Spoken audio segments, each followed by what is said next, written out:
Let me finish. Can I? Well, I said your point was stupid, and now you're reacting to it angrily before I even explain why it's stupid. Because you're being it. That's why. Okay. So let me just. Wait, no, stop. Stop that, man. Come on.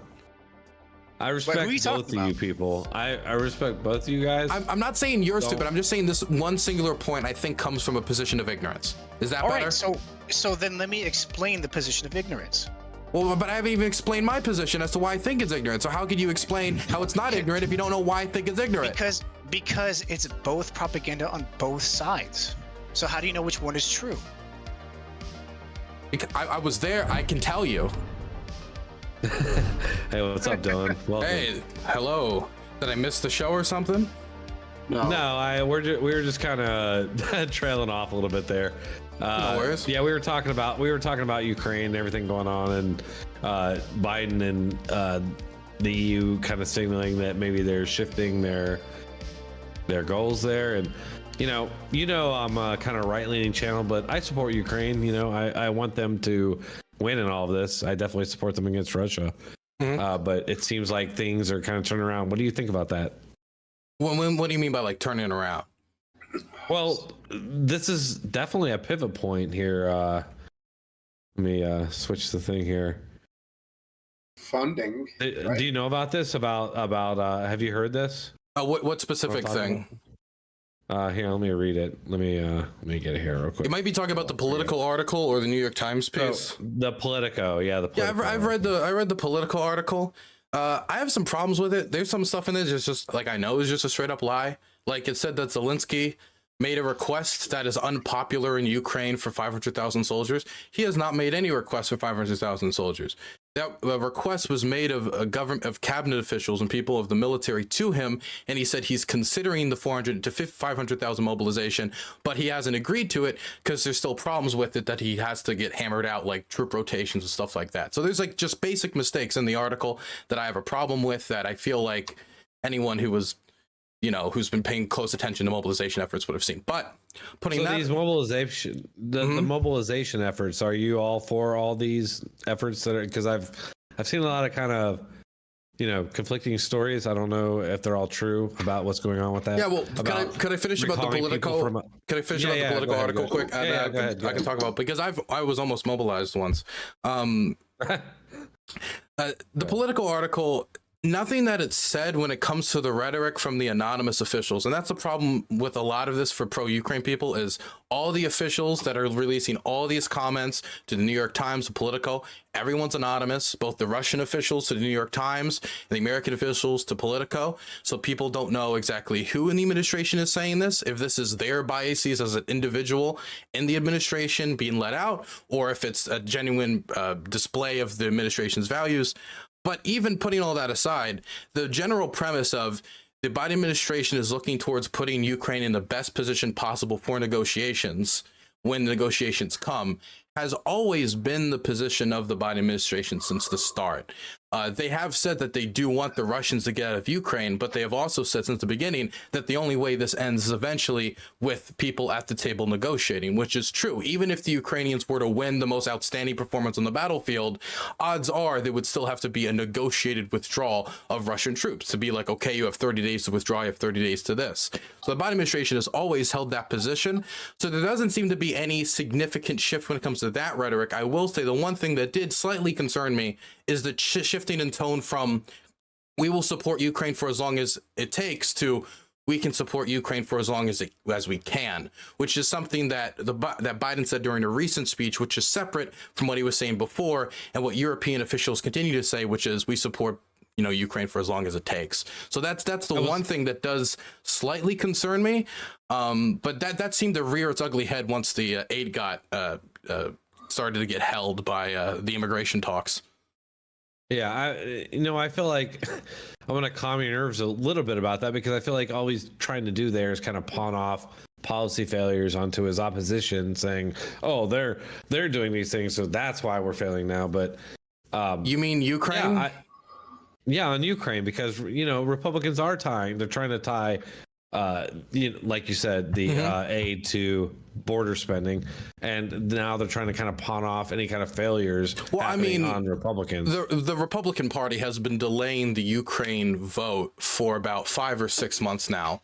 It originally was supposed to start in October, and it was before the government shut down and before, Kevin McCarthy. And people forget this.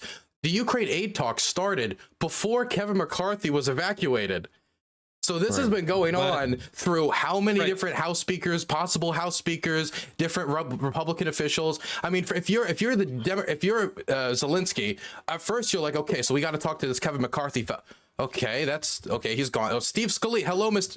Okay. Oh, so this Tom who?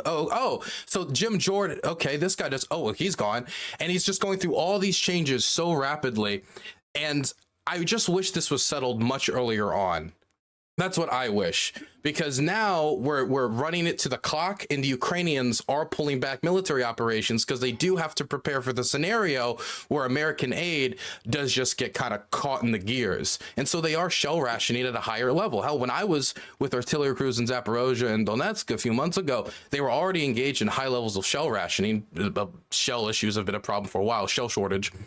But it's only going to get worse the longer Ukraine aid is withheld. And the Ukrainians can't plan operations until an aid agreement is found. But this has been going on for months and months and months. This should have been settled like 5 months ago. No, I agree. And but to say that's like all on Republicans is, not fair, because I would say most Democrats, of it is. I mean, every single Democrat votes in favor of aid, every aid package. True. No, I'm sorry, because look, the Republicans are represented, they're elected to represent, and Democrats as well, and they need to come together on an agreement. And I think this country should come first, and I totally agree with supporting Ukraine, right? I agree with that. I agree, and I want to help Ukraine win this. But the Democrats need to you need to put a little blame on them so that they can have a little humility and do some negotiating. But where? Okay, if you could, because can I explain out there? Here's border funding. Let me put it from this perspective. When I'm talking to Ukrainians and I'm talking to the people who are worried about the aid, I don't get complaints about Democratic politicians, and when I do get complaints about Democratic politicians, it's only Joe Biden because of his escalation management, and that's the real complaint I get, because that's propaganda driven. That's not propaganda driven. That's because every single Democrat votes for aid, and 50% of Republicans are voting against the aid, and so they're in favor of the party that supports them. That's not propaganda. That's basic self-interest of the Ukrainians, isn't it? But you're not getting the full story there, because obviously the Democrats are tying the aid to what they want, and they don't give a shit what the Republicans want, and they got to agree, and they got to come together on something. If I could agree with I could agree with you on splitting up the aid. Of our own border and our own country. I could agree. It's not all the Republicans' fault. Well, I'm not saying the Ukraine. You could talk about the border as a separate issue, but the Ukraine stuff I do 95% on Republicans, 5% on certain Democrat officials. What? That makes no sense to me. Can I finish my explanation? Okay. Can I respond to that? Well, you didn't let me. Well, I told you my position, and before I explained my position, you're going to respond to it. Yeah, but you just hold on. You just said if I said you're wrong, and you say, can I respond to you saying I'm wrong? Well, I haven't made my argument as to why you're wrong yet. To the percentage of blame. That's what I was responding to. Yeah, well, I can explain my percentage of blame. Okay, my percentage of blame is that the party that has upheld the aid up to this point, that is the party that is blocking the aid from moving forward, which is the reason it was getting bundled in the first place with all the other aid, with the Israel aid, was Republican legislators who were talking about issues like transparency, possible things like money laundering and how these weapons were being used. And so there was a response, and that response was appointing an inspector general to watch over the aid. It was hiring more people try to follow the end use point when the weapon is used on the battlefield.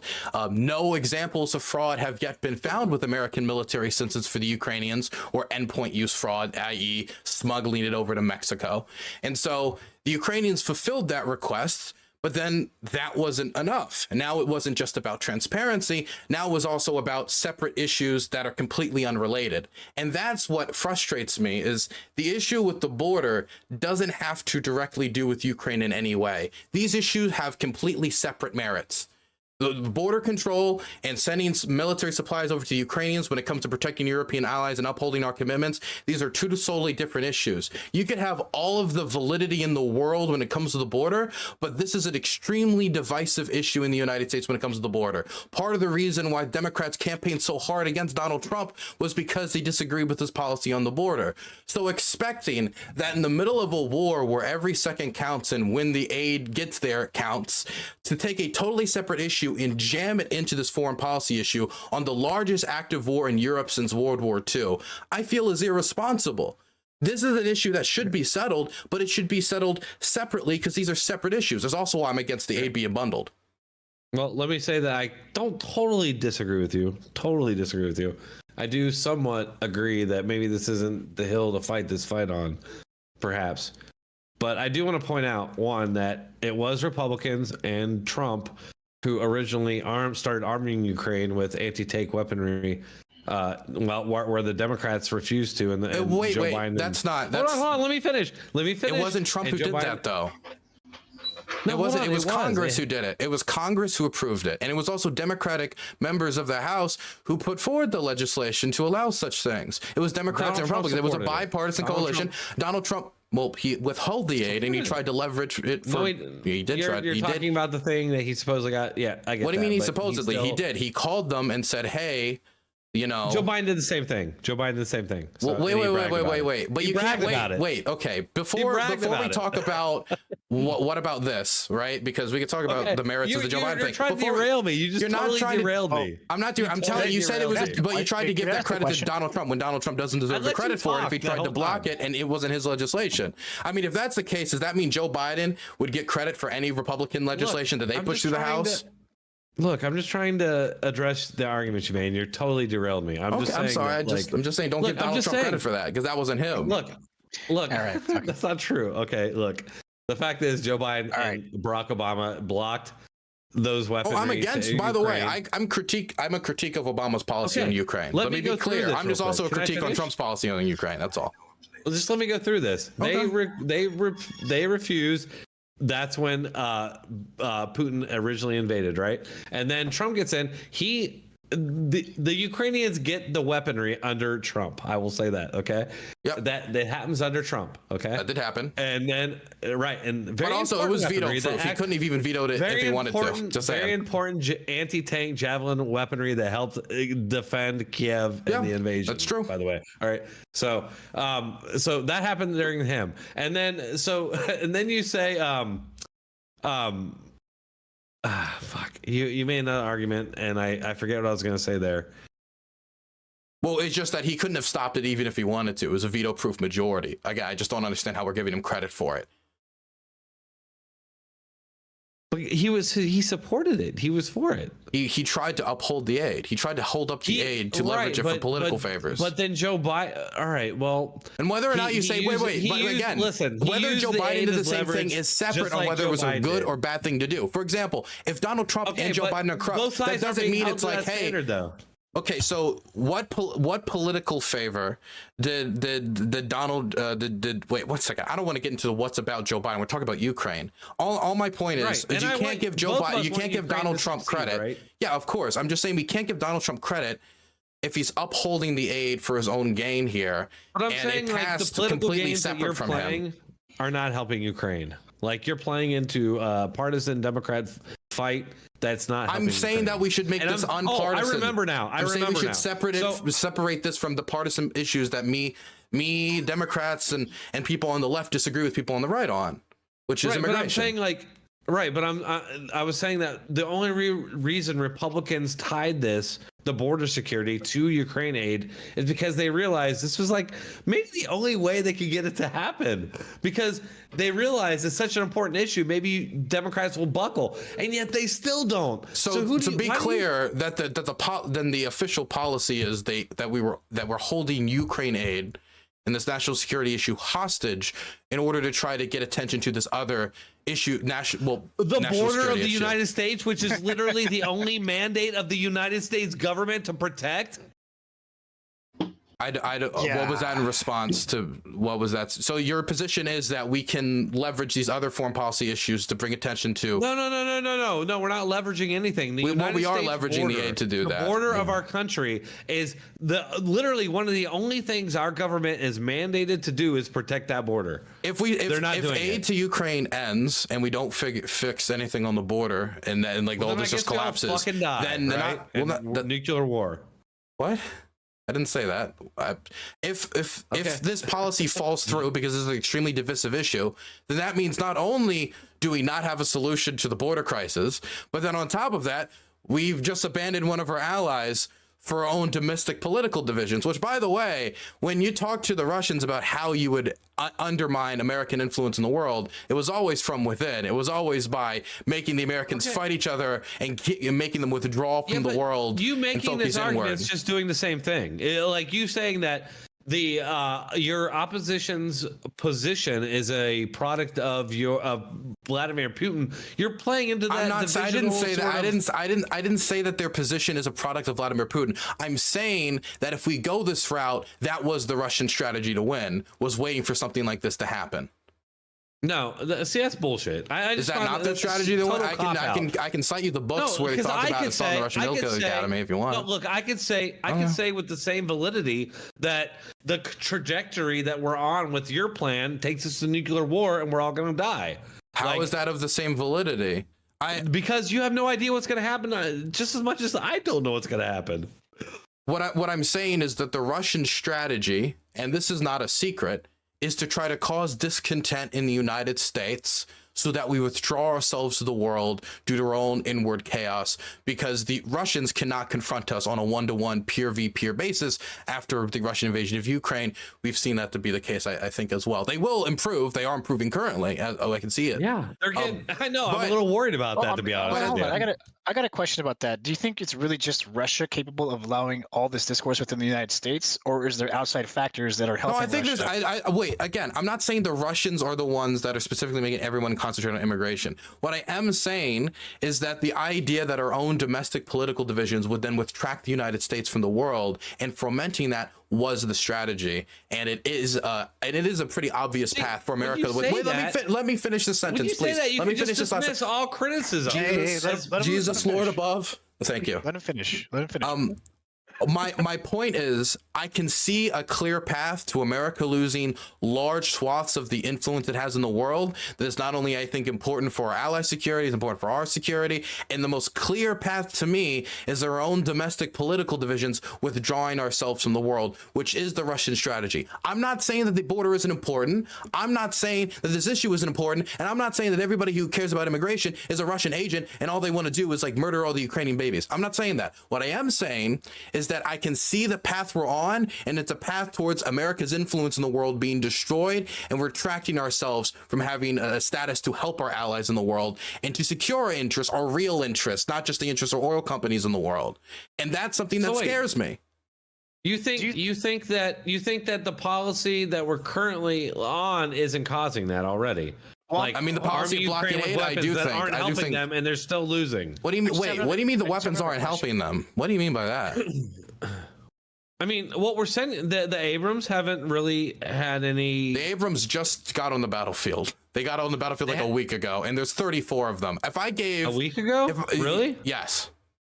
Are you sure about that? Because I've been reading reports about them from Ukrainian soldiers for like a month about how they got a lot of problems. They're breaking down on the battlefield a lot. They're not really caught. And if you want to send that to me, that's what's up with the challengers? What are they doing? I have no clue what the fuck you're talking about. British Challenger. No, tanks. I know. No, that's not what I meant. I don't know what you're talking about when you're saying that the American Abrams tanks are like low quality and they're all breaking down. No, I'm not saying they're low quality. I'm just saying what we're sending them apparently is not. It's a bunch of shit that we had out in Iraq. What I meant is, I don't know if it was 1 week ago or 2 weeks ago. I don't remember the exact date, but I'm saying our policy currently is incompetent. What we're sending them is not good shit. They're not being able to use it wisely. Finish a sentence and then maybe I'll respond. Plan. There's not a coherent strategy, and it's not working out well. That's did you get your bullet points out? Yeah.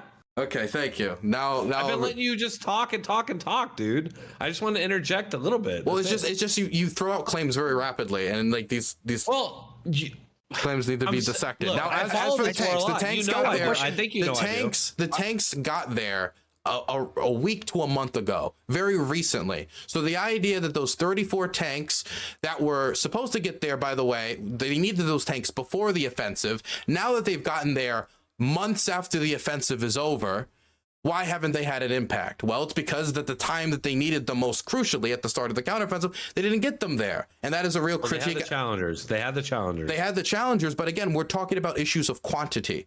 Like you can get... They lost a couple of them right off the bat. Now they're much more... We're talking about issues of quantity. But again, let me fit... You gotta let me... I let you do your bullet points here. I gotta respond to your bullet points. Outside of the fact that these tanks have saved the lives of Ukrainian servicemen, much better at protecting Ukrainian servicemen and protecting the experience of these tank crews, that is an advantage that they can gain over the Russians, who are still heavily reliant on the old T-72s, T-62s, the older tank models that, are basically a jack in the box when you hit them the right way. Right, but they got a lot of them, yeah. And they do have a lot of them, but preserving that experience of tank crews is something that we can do to help them. And providing them with shells that help them hold the front line is something else we can do to help them. And these are all things that can genuinely contribute to them not only holding the line, but taking more villages and taking more settlements back. Our aid helped them in the Kharkiv counteroffensive. It led to them pushing the Russians out of the Kharkiv area and led to Kharkiv being a much safer city. Our aid helped the Ukrainians take back the only provincial capital the Russians captured for the entire war, the city of Kherson. It's helped them take back 50% of the territory that the Russians lost since they started the war in 2022. And we're talking about Ukraine, a country of 33 to 44 million people, standing up to what was, before this war, the second most powerful military in the world, according to most analysts, right? So I think that American aid has significantly contributed to their ability to achieve those victories. But now that the fourth among their 4 counteroffensive, that the fourth one, the first 3 were successful, Kiev, Kharkiv, and Kherson. Now that the fourth one was like Operation Market Garden or whatever other historical example you want to give of a failure. Now that that one failed, our aid has done nothing. It has contributed nothing to their defense. It's contributed nothing to their victory. This I feel this is revisionist. Like we're forgetting exactly how much our aid contributed to these significant Ukrainian victories. How much our aid has contributed to them having decent control of their airspace. So yes, our aid is helping. Our aid is contributing. Yeah, I don't disagree with that our aid's helping. I know that. Well, although they are losing some territory now, although the Russians are like draining tons of fucking manpower in cities. Like I can't pronounce the names of these cities. Avdiivka is the big one. Avdiivka is Dylan. Yeah. I have a question for both the city starts Advika or what's Avdiivka is the one where 40% of the clashes are happening. Right. So right now that's a big one that they're fighting over, and like Russia's. What's up? What? Go ahead. Finish. No, I'm just saying, like they're draining a lot. They just captured a city, and that's what I'm saying is that Russia. It comes down to a manpower issue, and that Ukraine just cannot replenish the manpower that Russia can. That's all I'm saying. If wars aren't just decided by manpower, if that was the case, then the Russians should have had no problem steamrolling everyone in World War I. That's what's deciding it. That's not necessarily the case. Well, if that was the case, then they wouldn't have been able to take back the areas around Kharkiv, or they wouldn't have been able to take around Kherson. And if that also was the case, then Avdiivka would have fallen a long time ago. But if they might have more soldiers, but if they don't have tanks to arm those soldiers, well then, marching across open fields can only accomplish so much. If they don't have the proper munitions for those soldiers, it can only accomplish so much. Right. If the equipment they're going against is of a higher quality and protects their soldiers at a higher rate, for example, American Abrams, American Challengers, these tanks protect their crews much better than those old Russian tanks, then you can preserve manpower. We can do things like worker exchange programs to try to help the Ukrainian labor market out as their labor market is strained by the conditions of the war. And by the way, the Russian labor market super strained right now. They have an extremely tight labor market. And these are ways that we can enable the Ukrainians to try to deal with their vulnerabilities so they can get the best deal at the table. Okay, well, you know that I just want to hear a solid plan because I want Ukraine to win. I'm not pro-Russian. I get accused of that constantly. I want Ukraine to win. Okay, I do, but I have not heard any solid plan or strategy. And what I'm saying is, from just being a person following what's going on and watching these videos every day, is it's grinding of meat on both sides, meat and armor on both sides. And who's got the most? That's what it comes down to. Who's got the most? It's not right? As simple as who has the most strategy and who's attacking, who's defending, what supplies you have available, right now, logistics, really? all that. Yeah, of course that matters. That matters extremely. If who's attacking and who's defending is going to decide. That's going to decide loss ratios. It's going to decide whether one side is losing 1-3 or 1-10. It's an artillery, drone, armor war. Okay, and that comes down to manpower and meat. And it's not. Strategy absolutely matters, and who's attacking and who's defending absolutely matters. It is harder to be the attacker here, and Ukraine is building the trenches to fight a long defensive war as it tries to reconstitute its manpower, and as it tries to train we don't know the range of soldiers yet, but hundreds of thousands of more soldiers for replacements so they can make troop rotations and make new units so they could try to do new offensives or try to do new operations in the future. That means Russia is going to be attacking a lot. And they're going to have to be taking these defended positions that are going to be, in many instances, more defended and harder to take than Avdiivka. Like Avdiivka is a city of 10,000 people. Kramatorsk is a city of 100,000 people. There needs to be a smarter Hacksaw Ridge. Is there a place over there that's getting back and forth like Hacksaw Ridge? You know what I mean? Yeah, it's Avdiivka. That's right now is the place. No, Avdiivka is not going back. No, Avdiivka is not back. It's not back and forth. The area that's it's like Bakhmut right now. I don't know how you say that, but Bakhmut, yeah. It's not going back and forth when it comes to territorial control, but it is a battle where the Russians are pushing hard and taking a ton of losses. It is They're taking a ton of losses. It is a little different than they're using a lot of the same strategies. They're trying to bypass Avdiivka because the city is a fortress that's been built up over 8-9 years. It's very useful to the Ukrainians because it's a salient that sticks out very close to the city of Donetsk, which is like the heart of the Russian logistical center and occupation in the Donetsk Oblast, the city of Donetsk.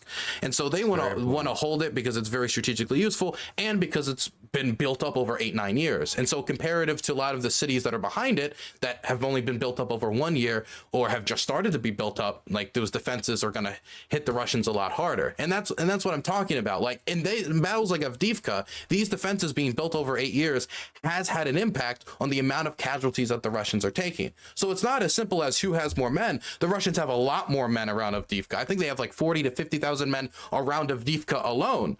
And they've been doing this for months and they still haven't taken it with tremendously high losses. And you can burn through that personnel. And even if you burn through and you have more personnel to experience it, to replace them, what experience does that personnel have? If you lose an experienced tank crew that was a contract soldier for 7 years and you replace him with some dude from the middle of Tanutuva who's never even seen a tank before, who's been a farmer all of his life, yeah, the amount of experience and usefulness on the battlefield he's going to have is going to be very different. And so these are advantages that I do think the Ukrainians can play into to try to deliver some sort of victory. Does it look like Russians want to fight? Does it seem like they're actually interested in this war?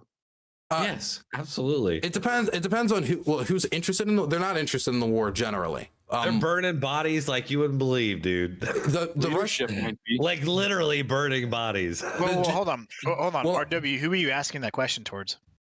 I'm asking the question if the people... He's asking Dylan. He's asking Dylan. Not worried about Sorry, I wanted to interject. From the polling data that I've seen, and of course, this is a huge asterisk. When you're talking about polling data in a country where if you say Ukraine shouldn't have been invaded, should be a free country, you can get arrested. Obviously, polling data on a war is going to be hard to get if you feel like there could be legal repercussions for your answers. Even if there aren't, the expectation that there could be could affect polling data. But putting that thing aside, from what I've seen, it seems to be that there's a certain small percentage of the war, maybe 10 to 15 to 20% of the population who are vaguely against the war to some degree. That can be very anti-war or like, man, this war sucks. This is stupid. I don't think we should be doing this. Like, this is a waste of time. And then on the other end, and these are people who are usually in their 50s and 60s and watch a lot of state media. This primarily overrepresented in this group. These are the people who are very pro-war. Problem for the Russian government is that population's also primarily in their 50s and 60s and are not the population that can go and actually fight and die in the war. And then the rest of the population is vaguely in the middle to some extent of like apathetic, kind of like how we felt about Afghanistan in 2018, to put it like, you know, and try to compare it. It's hard to compare it, but, you know, by 2018, how excited were Americans about the war in Afghanistan?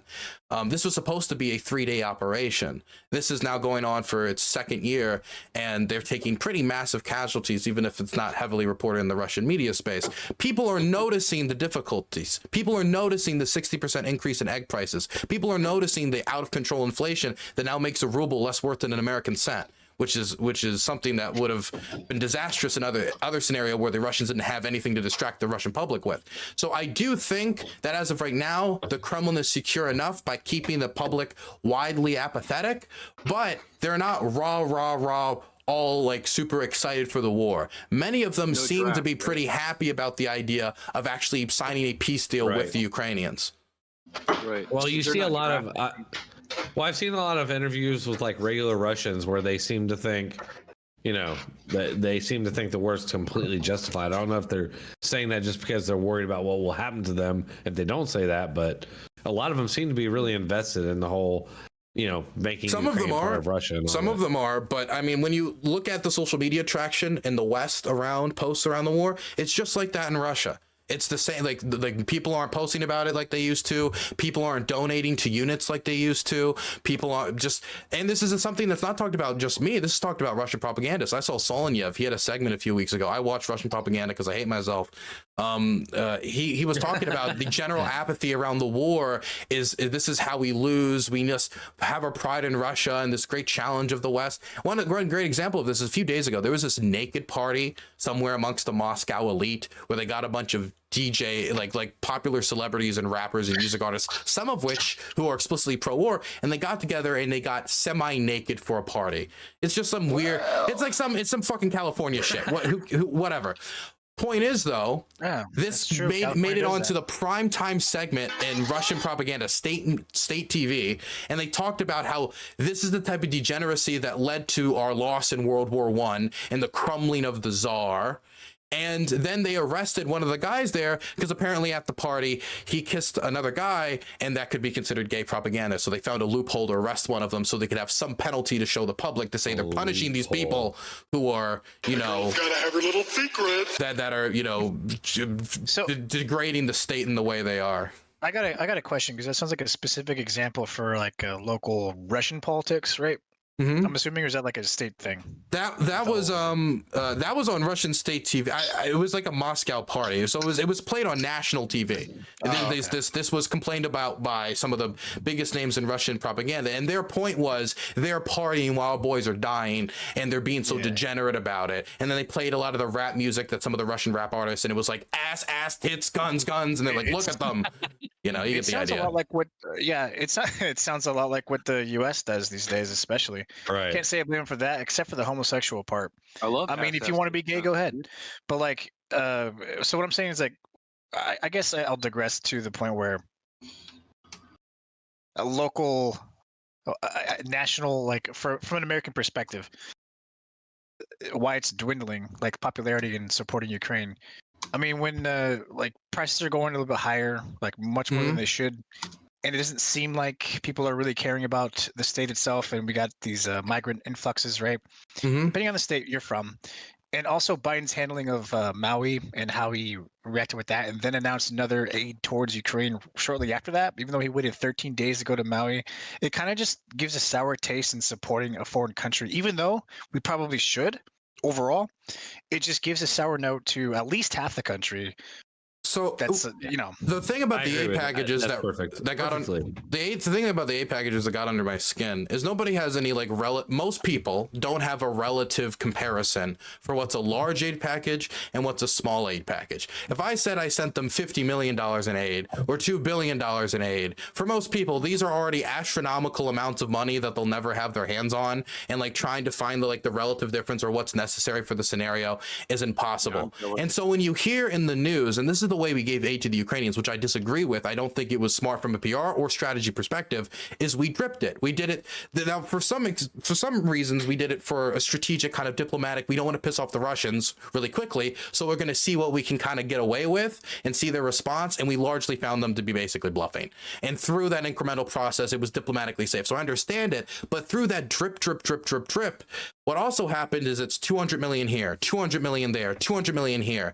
And so all people are hearing is aid package, aid package, aid package, aid package, even though a lot of these aid packages are not tremendously large aid packages relative to the task at hand and relative to military military aid we've spent on Afghanistan or Iraq.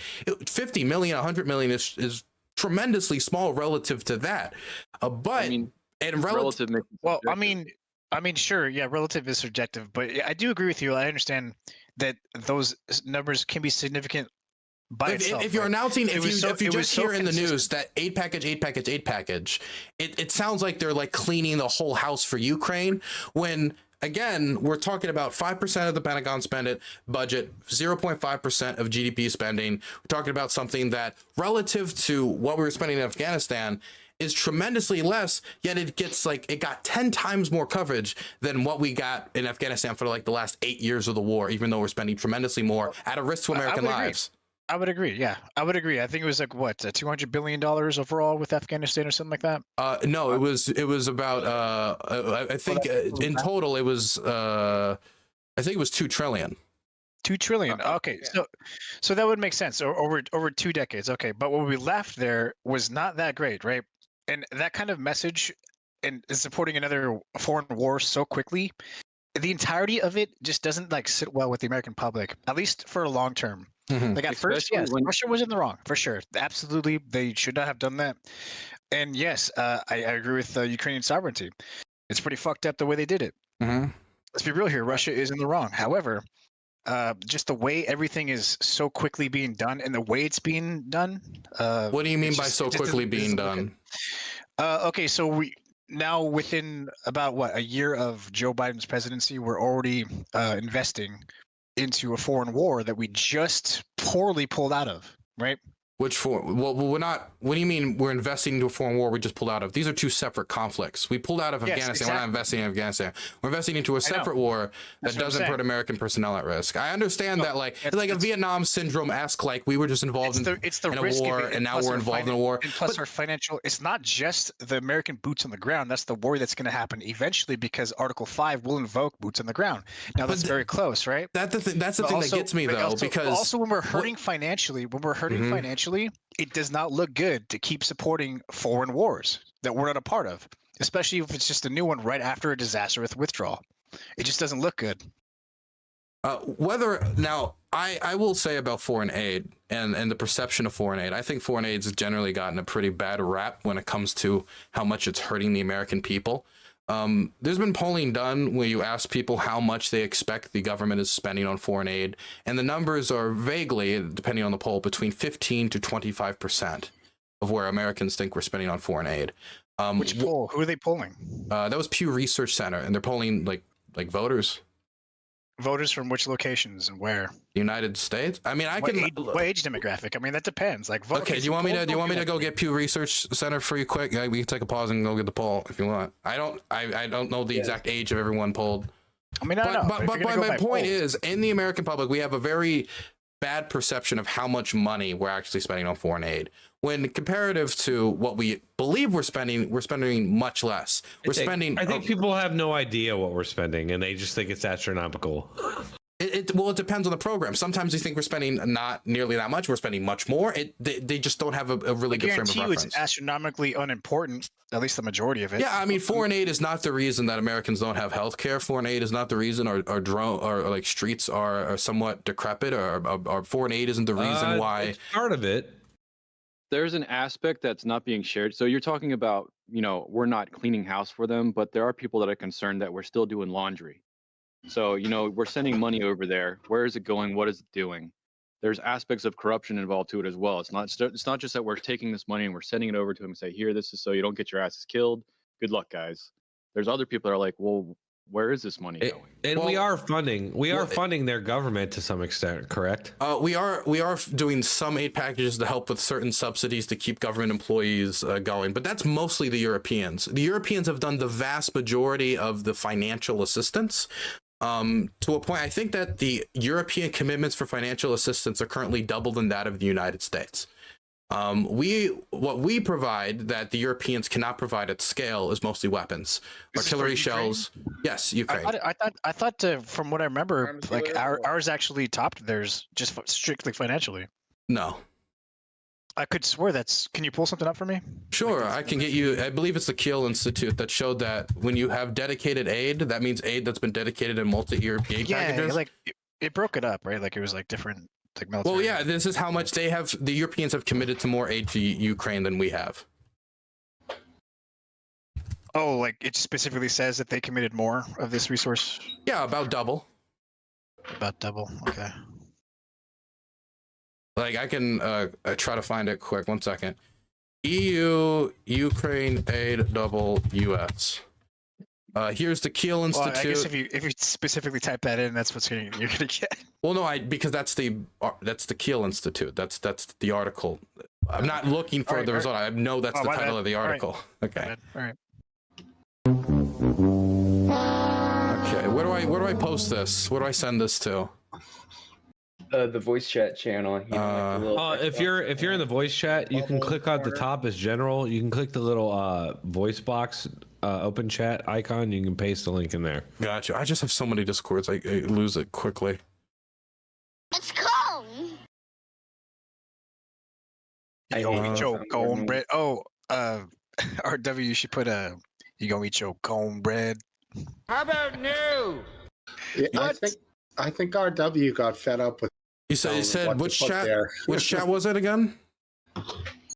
If you look on the VCs, like how you join a VC by clicking on them, if you hover over it, there's a little text icon. There's a little text. Right. Right next open to chat. General... Open chat. Is that it? That would be it. Yeah, open chat. There you go. Oh, that's weird. I've never seen that before. Anyway. I know it's so hidden. Isn't that cool? It's weird. I know it's weird. I know. Yeah, there's the Kiel Institute, though. Yeah. Yeah. There you go. Yeah, that's from 4 months ago. No aid packages have been declared since then to change this dynamic. Whoop, shit. I just closed it. But I think I do agree that there's a problem with the perception of aid, but I really don't feel like the pitch has been properly made for how I think important this is for the American public, and how from a security perspective, it makes much more sense to get invested in helping the Ukrainians defend themselves than Dylan. Yeah. Dylan, I know the argument you're making, and I agree with you mostly, but I also have a nagging other part of me that's like, we're just the policy that you advocate for is putting us on a path for nuclear war. And I would take the opposite position and say the contrary. So, I mean, according to this article that you just sent, it sounds like they're sending a $50 billion euro Ukraine facility. So they're sending it. They haven't sent it yet. Yes, I said they've made total commitments. Their commitments to aid are higher than ours. It's also going to something called Ukraine. Well, it's multi-year commitments. So they have promised aid longer into the future than we have. I see. So that's like that's not really. You got to go by like what's been sent now, not just like what's being committed. I agree with that too. That doesn't make any sense. Right. If we're talking about that does make sense, because you can promise. That doesn't make sense. Wait. If we're calculating how much the sides are invested in the conflict, and we're saying how much money are each side's contributing, I would say that this aid package is going to be giving the money into 2028 is a little bit more different. It's a little different than saying, oh, this is only going to be to 2024. But yeah, I think that's significant. They've contributed. They have signed up for more long-term aid packages going up to 2027, longer than we have. But that makes no sense though. How are we going to use that money if you've signed it and you haven't given it yet? What are you going to do? My point is that they're contributing more to the Ukrainians. They've on paper, but they haven't literally. You should know what he's saying. It's obvious. He's saying that we are giving more right now, tangibly, something tangible that you can touch. Like I don't even know if that's true. I don't even know if that's true because this says double. It's what it says in your article. Let me check. The total EU commitment was the EU's Ukraine, quote unquote, Ukraine facility. No, that's not right. It says if you look right here, aid commitments to Ukraine across donor groups, EU members and institutions is above. Short-term aid is above the United States too. Yeah, it's going towards a $50 billion Ukraine facility within the span from 2023 to 2027. So both short-term and long-term aid, the Europeans have contributed more. Okay, no. Short-term, okay, you want, this is long-term. This is both long-term and short-term. Scroll down and read the rest of the article, God damn it. If you scroll down, it says right there, aid commitments to Ukraine. There's a graph right here. It says EU members and institutions, and it shows clearly that short-term aid, that they've contributed more, and then on multi-year aid, they've also made it, they've contributed more, and that made it double. But even in the short-term aid, the stuff they've already contributed, the Europeans are ahead of us. How accurate is this? I mean, it's accurate. September 2020. If something happened in the last 4 months that would significantly shift this, we've done a few $100 million aid packages, but these numbers are in the billions. Doesn't include private donations, support for refugees. I don't think it includes private donations. This is just about government funds. So this doesn't include the private. I'm reading it at the bottom of the thing. Yeah. So point is, both short-term and long-term, the Europeans have committed to more. But that doesn't mean that we haven't contributed in more ways than the Europeans in some aspects. Militarily, we've contributed more. You know who I think can, since there's apparently the majority of these donations come from Lithuania, Estonia, and Latvia, right? The Eastern European countries that are worried about that. Poland as well. But what's concerning to me is Germany and France. Where are their contributions? I don't understand. Why aren't they contributing? Well, that's as a percentage of GDP. Germany and Finland have both contributed much more than both Estonia, Latvia, and Lithuania combined.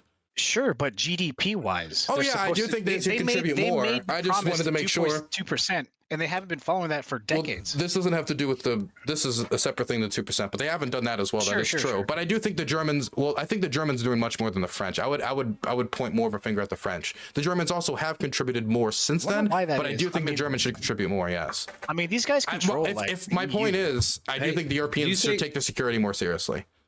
Can I ask you real quick, Dylan? Yeah. Do you think that Trump was right when he originally warned about the alliance and the union being threatened by their dependency on Russia and for oil and energy, and he was mocked for that? And well, just that. Yes. Interesting.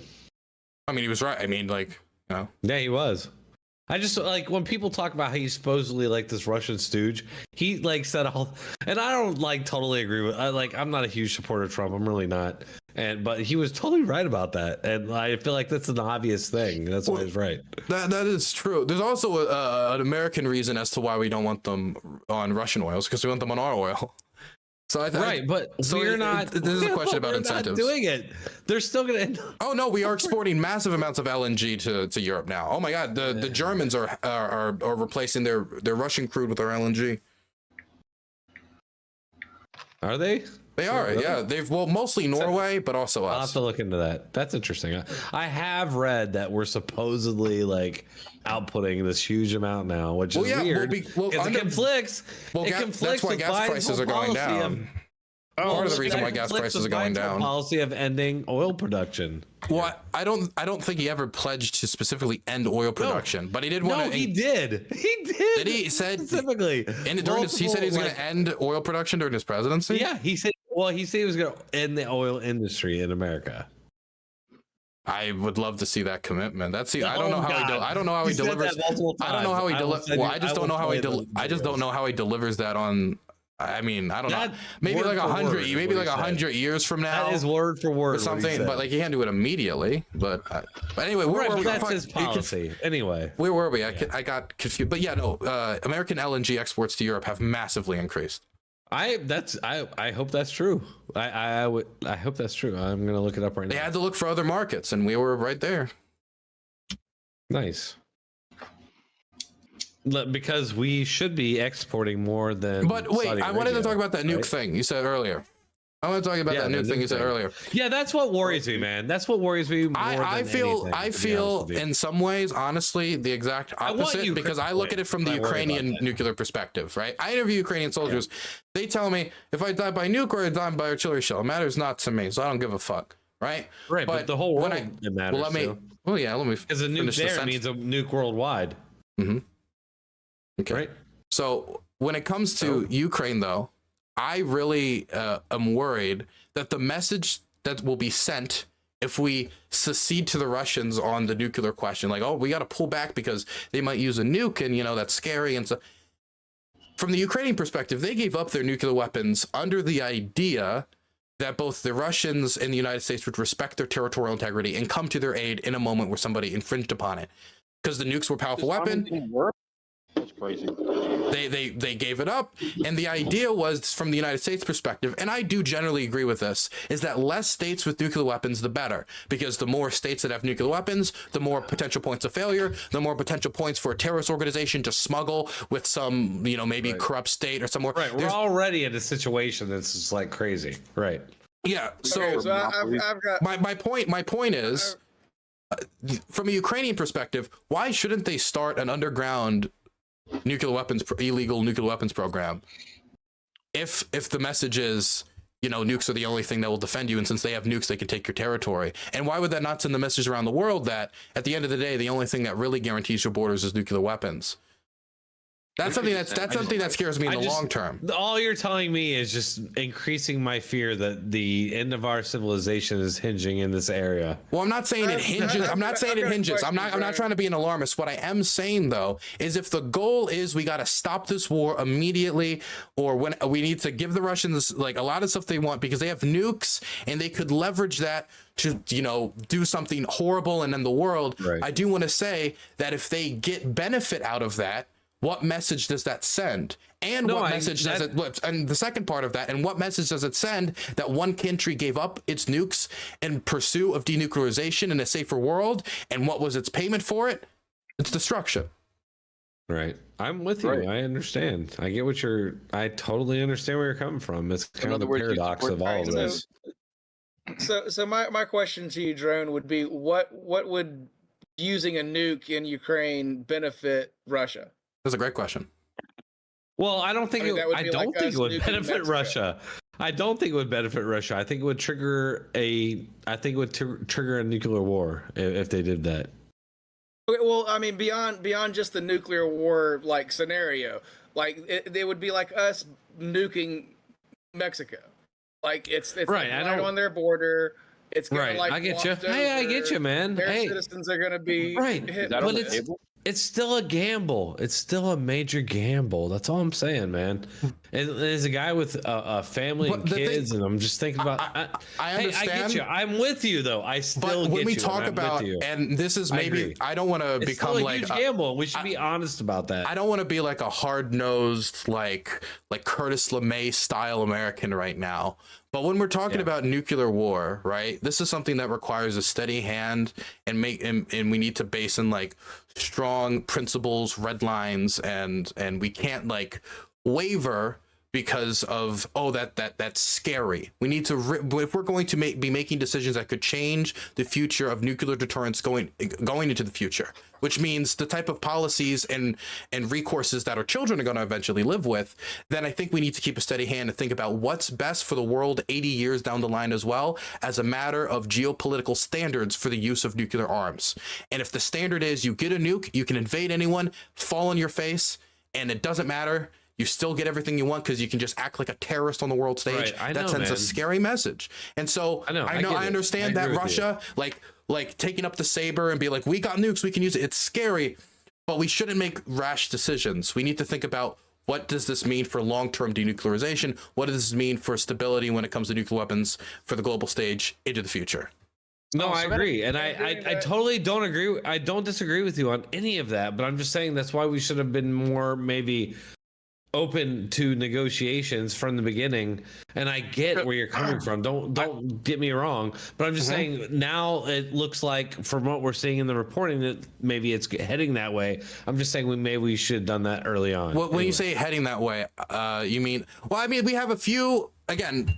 All the stuff that was in the thing is a lot of this is. It's anonymous officials. As of right now, it's all rumors. Nothing's being said publicly.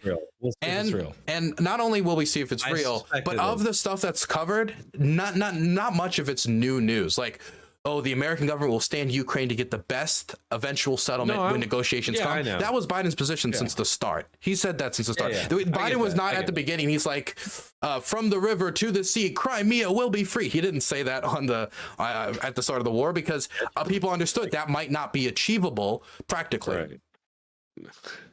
Well, technically, that was achievable for him. Crimea does attach to the sea. Hey, speaking of that, I'm curious actually. What are your feelings about people on the left calling Biden a fascist because of his position on that? On Crimea? On Gaza. Israel.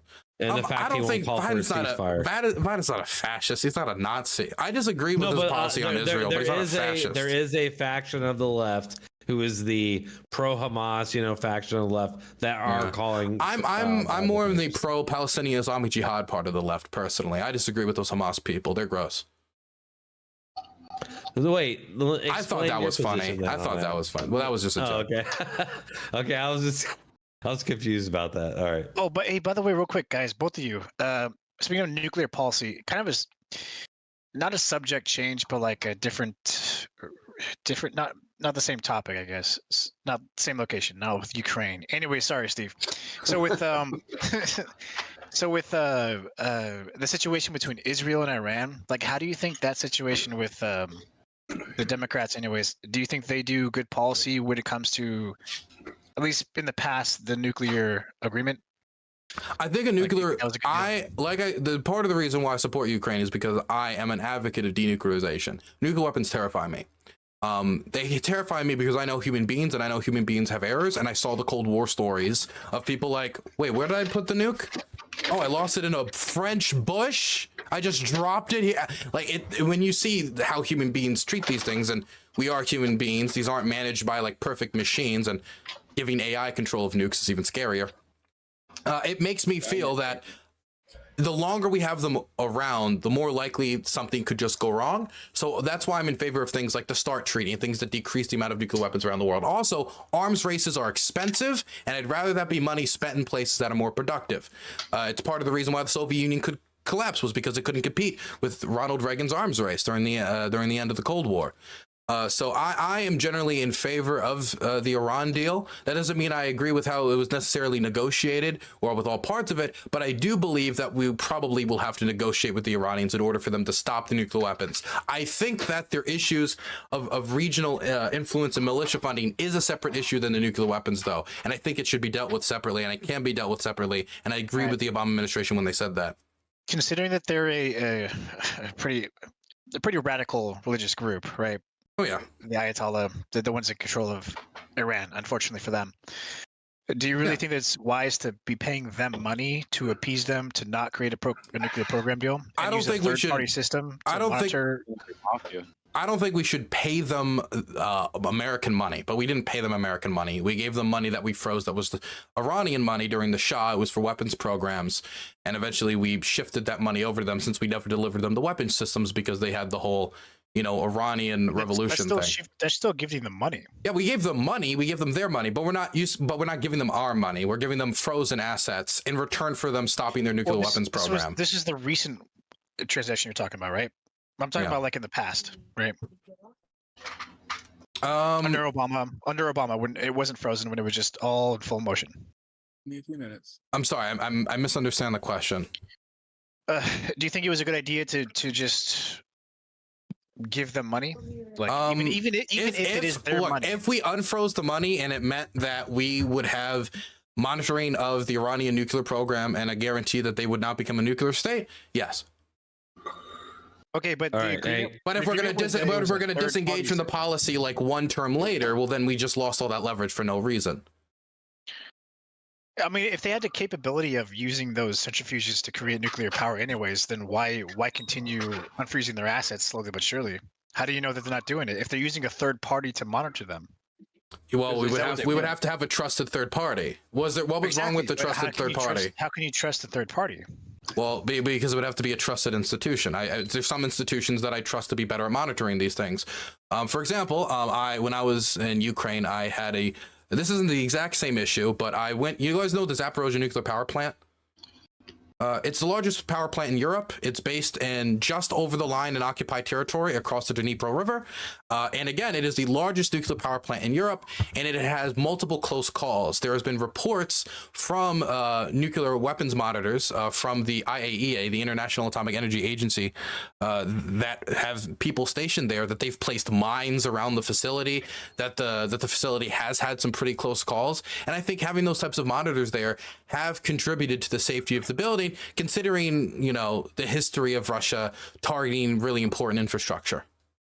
So I do think there's certain institutions that I would trust to monitor, like maybe the IAEA. Okay, yeah, that's guys, fair. I'm gonna roll out. The IAEA. Have a good night, Brandon. What's wrong? Good night. Brandon. What's wrong with the IAEA? Hi, man. What was their record during Iraq? Bye, Brandon. What do you mean? What was the record during Iraq? What did they? Was that the IAEA? Hold on, wait a second. Maybe I'm starting to forget my history here. The nuclear Saddam's nuclear weapons. I don't believe it was the. I don't think it was the IAEA who said that Saddam has nukes. That was the. I forget the exact organization. Yeah, that was. I can't remember what it was. I think that was a different. It was a joke. It was a joke. Whatever it was a joke. It was a terrible fucking joke. It's a terrible fucking. Well, because what happened? Hey, look, let me put it this way: the IAEA. Wait, no, drone. The IAEA is so good they got rid of Saddam's weapons before we even got there. Right. Well, oh wow, that's very credible. I just want to. I can't remember who it was. I'll look it up here real quick. But basically, they were completely worthless, and every time they showed up to a site, fuck. Anytime. We don't know the group. This is. I thought. I'm sure there were bad monitors. I'm sure there were bad monitors. I'm just right. Yeah. All I'm saying is like, of course, but between international states, though, there has to be third parties to monitor things like ceasefires, or international diplomacy is going to be impossible because nobody's going to agree to ceasefires or meteors without things like third party monitors, without things like people to like the OSCE would have, the Ukrainians would have never agreed to any ceasefire if the OSCE wasn't monitoring it during the ATO. Do you think digressing a little bit back to Iran, do you think that unfreezing their assets and even in billions of dollars amounts, which is what we've been doing consistently, right? What do you mean we've been doing consistently? Well, according to you, we've been consistently unfreezing their assets, right? This is their money that we're giving them back to them? No, we unfroze their assets at the start for this one weapons deal I was talking about, as well as we're starting to do sanctions relief, and then the policies were all re-implemented under the Trump administration. Can you give me a time period? The Obama administration. Okay, during the Obama administration, what time period though? Like which part of the Obama administration? Like the last two, I don't remember the exact years, but last 2 years, I think. Last 2 years. Okay. All right. I mean, so if we're releasing the assets or whatever, then do you think that Iran would be spending it towards what do you think they were spending it towards, in your opinion? I mean, probably all sorts of things. Some of it might have gone towards weapons and finance.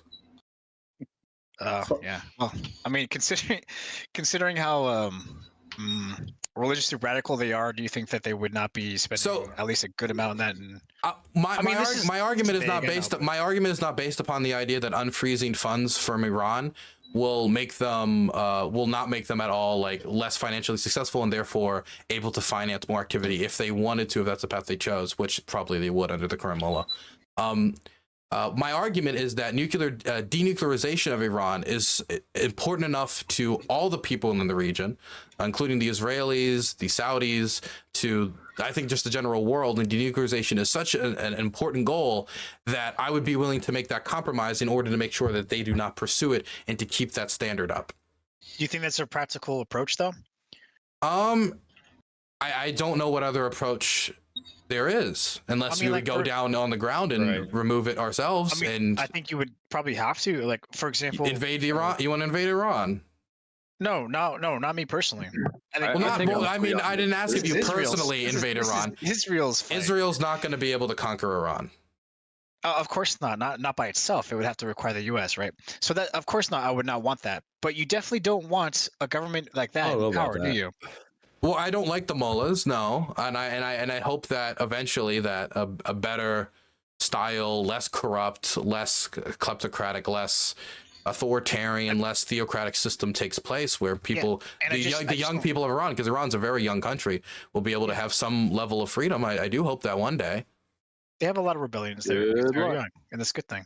But under the Ayatollah, that's just never going to happen. Well, of course, I don't like the Ayatollah. I don't like the Iranian government. I think Soleimani was a butcher. I think the guy that just died, another airstrike, was a butcher. But you can believe that and also be realistic about the practicality of diplomacy when trying to stop the development of nuclear weapons. That if somebody has an illegal nuclear weapons program you want to stop, well, yeah, they're probably not good guys in the first place. Well, exactly. So I would say, like, appeasing them with financial gains is not the way to go about that. Unless you have another strategy. Yeah. And by the way, when we talk about financial gains, if the financial gains, if it was like we're taking American tax dollars and we give them tons of, that'd be one thing. But we're unfreezing their own money. If unfreezing their own money can guarantee a non-nuclear Iran, yeah, I think that's something I would be willing to commit to.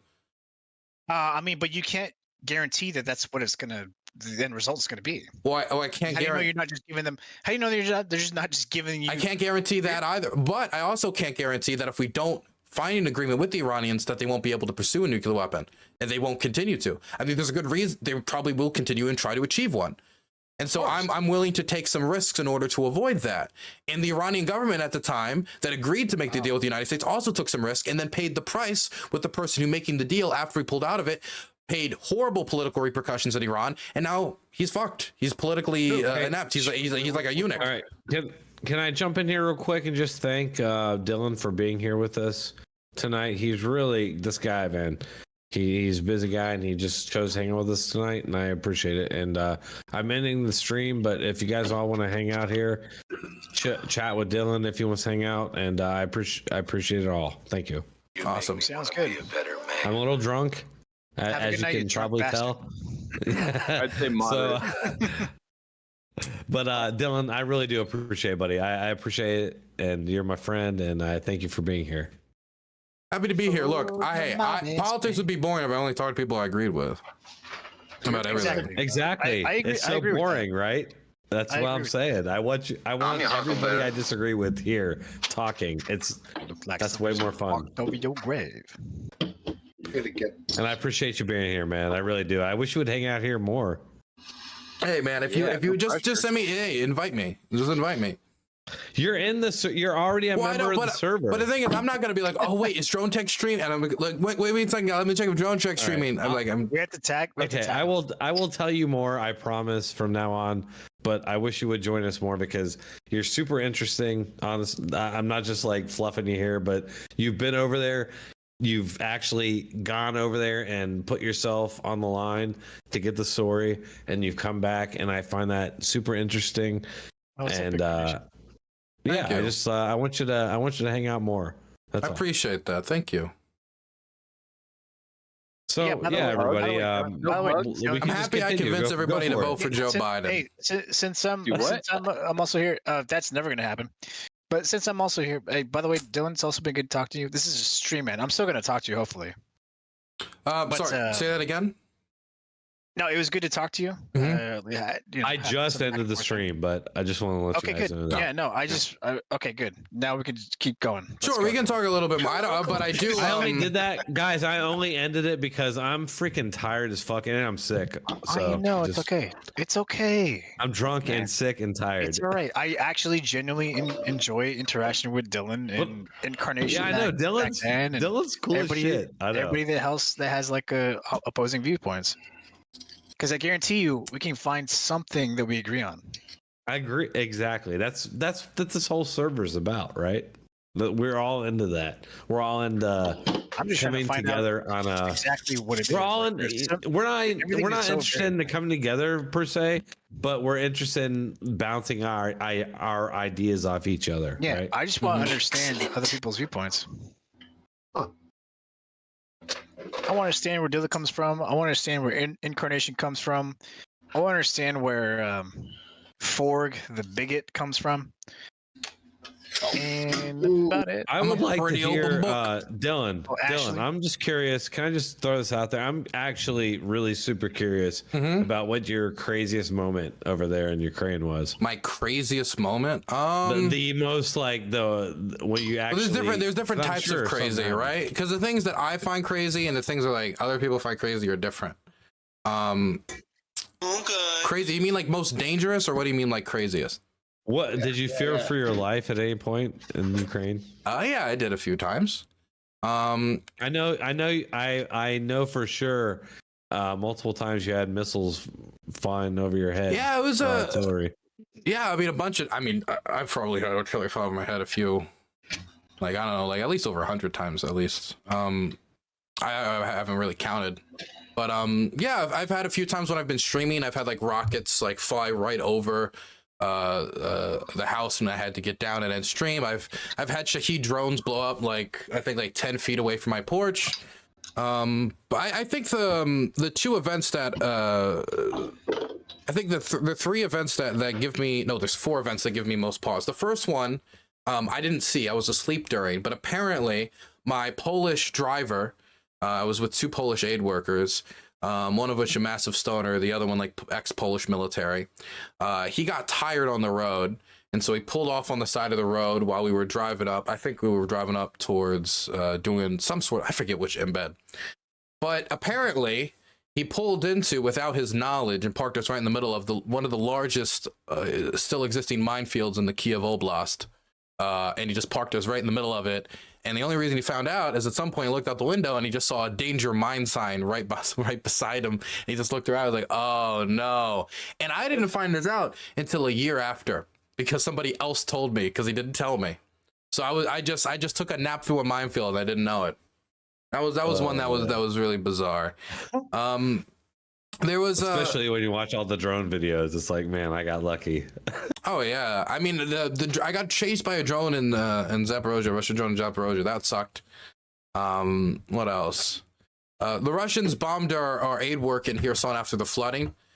We were down there trying to we were building those like aid shelter, like not aid, what's it called? Animal shelters for displaced animals, because according to the environmental minister, 20,000 animals drowned in the flooding after to be blunt, the Russians blew up the Novokhovka Dam. Blew up the Novokhovka Dam. The flooding came down. A lot of elderly people and disabled people drowned in their homes because they just couldn't get out as the water, surrounded their like tiny little village houses that they had on the riverbank. And there's still a lot of people who are missing. And and from what we saw, the Russians did like no rescue work on their side of the river. It was just an attempt, in my opinion, to make it so it was very difficult for the Ukrainians to achieve a river crossing as they were preparing to stop the offensive in Zaporozhye. They had the defenses to stop an offensive in Zaporozhye. They didn't have the defensives to stop a well-prepared river crossing in Kherson if they could actually control a bridgehead. And so that's what I think, but that's just speculation. Point is, we went down there to film the response like 24 hours after the dam broke. The city still had water like surrounding like one half of it, and I was taking a lot of pictures, filming a lot. And I met these aid workers who were doing rescue work for animals, trying to evacuate them. These German guys, and we got with them and we went out to go on the water on the river in order to save animals or people that could still be stranded. But the problem is that number one, it took them way too long, so they got there late because the organization was very hectic because nobody knew that the dam was going to explode and all these people were going to drown. Nobody knew that in advance. The boat that they gave us was shit, and when I say is shit, I mean the propeller was all chipped, it was all beaten up. It was just like sitting in somebody's driveway. And what I wouldn't find out until we got on the water is that the boat was actually broken, and they gave us a broken boat that couldn't turn on and put us on the river like a mile or two from the Russians, well within range of mortars, artillery, tank shells, everything. knowing in the area that before that the Russians had shelled the area with tank shells. We found out, I only found this out, that they also had been given reports before that the boat was broken by another aid worker that told me. So it was just completely hectic bag organization. Point is though, they went out of the water, they found out that the boat was broken. And after they found out the boat was broken, they wanted to pull back onto the water in order to, you know, put it back up and like hang it up for the day. And once they got back on the coastline, we heard a whistle. I was already back at a different location, like a mile back, but I was near a bomb shelter at the time, but I still heard the whistles coming over because they were shelling like just the general area. And so we got down, they got down. My buddy John Jones, he got hit. He's a British expat. He's 67. He's a teacher in Hong Kong. Really nice guy. He was just there to help out. He came out on his own dollar, completely independent of any organization, and just went to different groups and said, "Do you need help? Do you need help? I got hands." And he found the German aid workers. That's how he got with us. And he used to be a boat captain, so he was driving the boat. He got hit. Shrapnel from the mortar entered his lower leg and his upper leg and lower pelvis area. A piece of it, and the only thing that didn't kill him was because the only reason it didn't kill him is the shrapnel got stuck in his pelvis. If it didn't get stuck in his pelvis, it would have gone into his intestine and it would have killed him. And the dude's 67, so his body just couldn't have gone through with it. Couldn't have gone through that. You know what I mean? Yeah. So he's on the riverbank as they're pounding the riverbank, and a friend of mine named Dima, really cool dude, and a bunch of others run out, drag him out to the bunker on the shoreline. I'm trying to get in my own bunker at the separate location as the area is getting shelled. And a cop told me beforehand to get into this bunker. He specifically said, if anything goes wrong, this bunker right here. I go up, pull on the door, door's locked.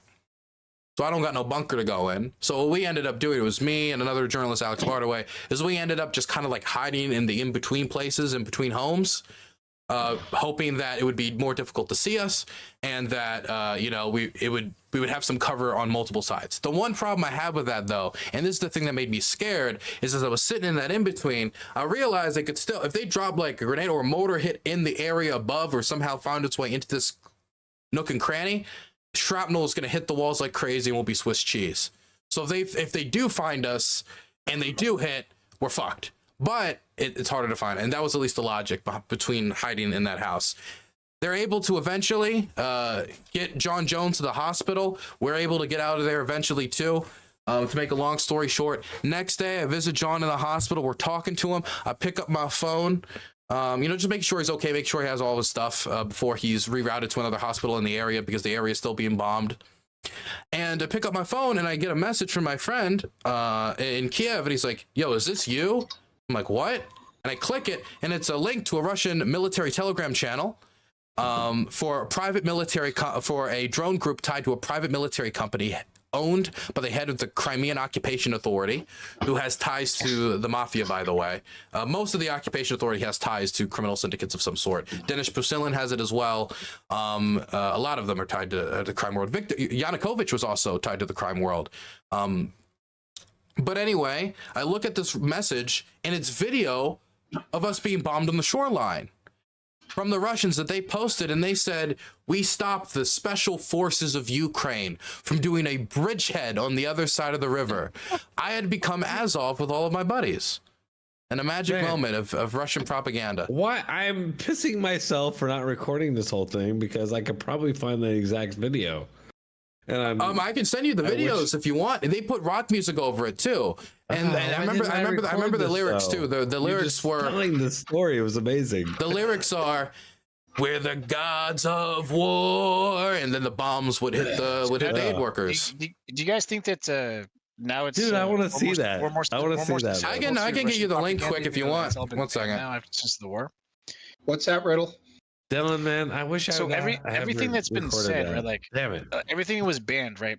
From Russia Today, everything. Yeah, all the Russian news outlets have been banned in Ukraine. Yeah, well, it's not only banned in Ukraine; it's banned throughout most of Europe as well. Well, but I mean, are we more susceptible to Russian propaganda now, or not? It depends on the platform. Can I ask you a question real quick? Do you not worry that broad generalization of censoring pro-Russian propaganda? Do you think that's a thing that I got the thing? 1 second. where do I put it? I also this is a video, and it's got the video of us getting bombed attached to it as well. But this is the video of the boat's damage afterwards. I'll put it in. Where should I put it? Same chat. Wherever. Yeah. Got you. Sorry, it's fucking this new Discord shit's. I want to see that. I feel old. I feel old. Just because I bet I've seen like, because I watch footage from this shit like every single day, like from the beginning. Wait, is my my video blew up too. I had like the Washington Post hitting me up about it. I had this particular video. I think that story was the one that I definitely got the most I think official press attention in. When you almost died, that seems fair. Yeah, and none of them, of course, wanted to give me any money for the photos or videos. Balls, they all wanted all the footage for free. Not even Russia. The Washington, when I told the Washington Post was like the night of I was bombed. I was in the corridor. Missiles were hitting like different buildings in the city, and we were just like waiting in the corridor because we didn't know if our building was going to get hit because they were falling within like half a block, 2 blocks. It was like really close at some points. And the Washington Post was like, at that time, they were calling me and asking me about all the stuff about this boat trip. And I gathered all this stuff like, oh my gosh, I'm going to do a story with the Washington Post, a known press publication. As a new journalist, this is a really great way to break in the industry. I show them all the stuff. I'm like, here's all the stuff. I give them all the metadata. I give them everything. And then I'm like, great. So what are we going to do for payment?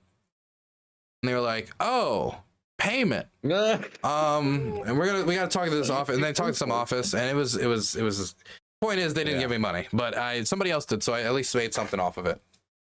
That's funny. That reminds me of like my early liveleak.com days. But yeah, I had interactions like that.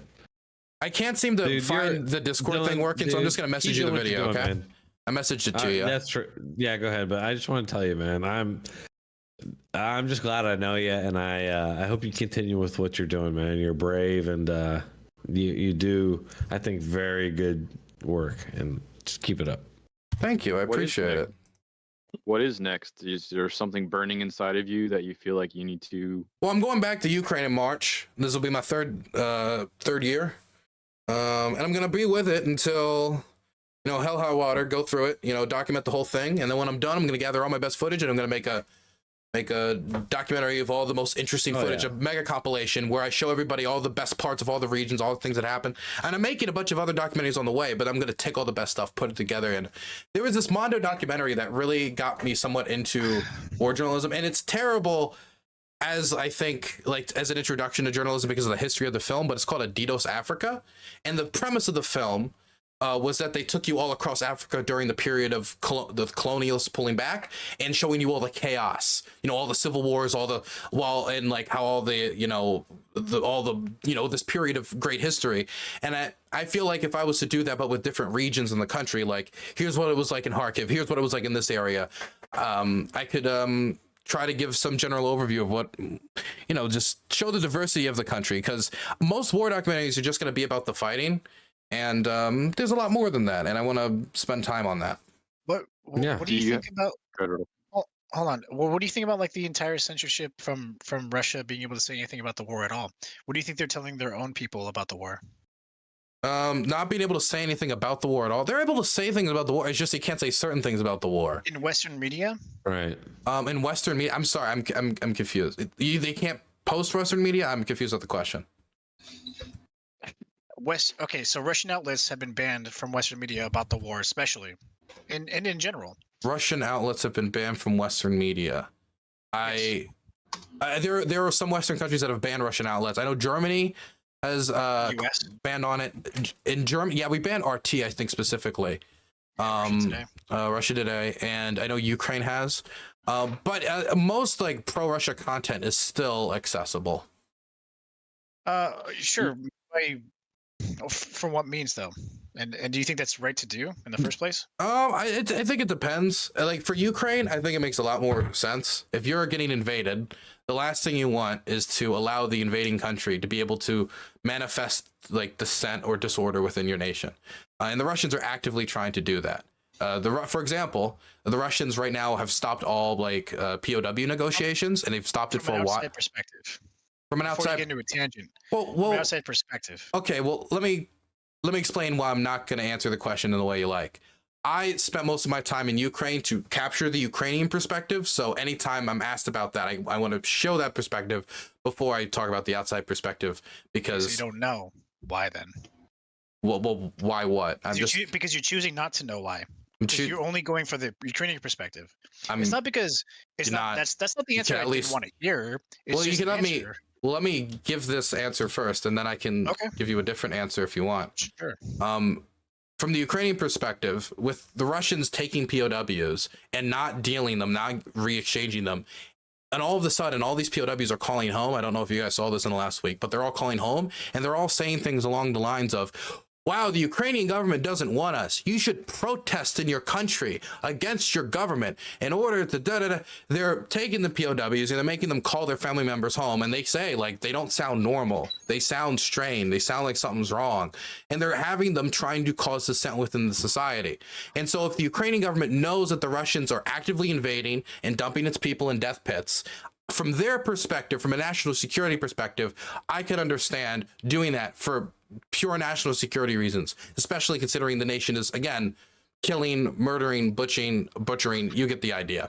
When we talk about the United States, I don't think us banning Russian media, state media, is really all that important. We don't need to do that. I don't think it's of tremendous importance to me. I don't even think that would be the. I think that would also be the case in Western Europe as well. I don't think that banning it necessarily like solves the problem. But I do think it dampens the problem, so I understand why they're doing it. Not necessarily. People say like the free market, like oh, if you clamp down on something, you're only going to make it stronger. That's not always true. You look at Falun Gong in China, that shit's been rooted out, right? If you look, you can look at many different causes that have been rooted out. So from the European perspective, it can be beneficial to them from a propaganda point of view, and I'm using it in the most purest sense of the word. From a propaganda, as in like trying to stop content that is meant to change the perspectives of their population against their interests. Yeah, but that never works out. You said purist propagandist, right? Well, again, sometimes it does for authoritarian states. I don't think they should do it. I'm saying, but absolutely, but like suppression does sometimes work, sadly. Well, okay, but do you think it's working for the Western countries? So far, it's been pretty fine. I mean, I don't think they've gotten any dissent. It hasn't gotten any backlash, really. I think it's working against the favor of the West right now. I honestly don't think it's having any impact. I just think that the Russians have found other alternatives to get it in. So I just don't think it's having that much of an impact. Or if it is, it's a very minimal impact. We've isolated an entire country that we know is under a dictatorship. How fair is that to its citizens? We mean we've isolated. I don't know how that has. I don't know what the banning RT has to do with isolating Russian citizens. It's banning everything about it and treating Russia as basically an enemy state. Well, I mean, with China. I mean, it is an enemy state. It decided to invade Ukraine. Right, but they could argue for the Europeans. For the European perspective, they are an enemy state. Especially if you're talking about Eastern Europe, they are an enemy state. Yeah, if the Polish national security policy is provide Ukraine with everything they can because our national security objective is stop the Russians. Okay, so how much of a threat are they actually though, and how much is actually just propaganda from our side? It's complicated because on one hand, right, I think that the Russians right now have shown that they have a lot of problems, but another thing that they've shown is they are very quick to adapt. When I say quick to adapt, I mean they can do it in like years, not like very quick, like enough to like they kill like 50,000 people before they learn to tie their shoelaces. You get my idea? You get my point? And so they are adapting, they are getting better. And if the Russians were to continue with war mobilization once the war met its end, let's say they got a ceasefire along the line in Ukraine, let's say they got a ceasefire tomorrow, they could continue war mobilization under the justification of, hey, we lost a lot of equipment. We need to regain that equipment. We need to regain our power.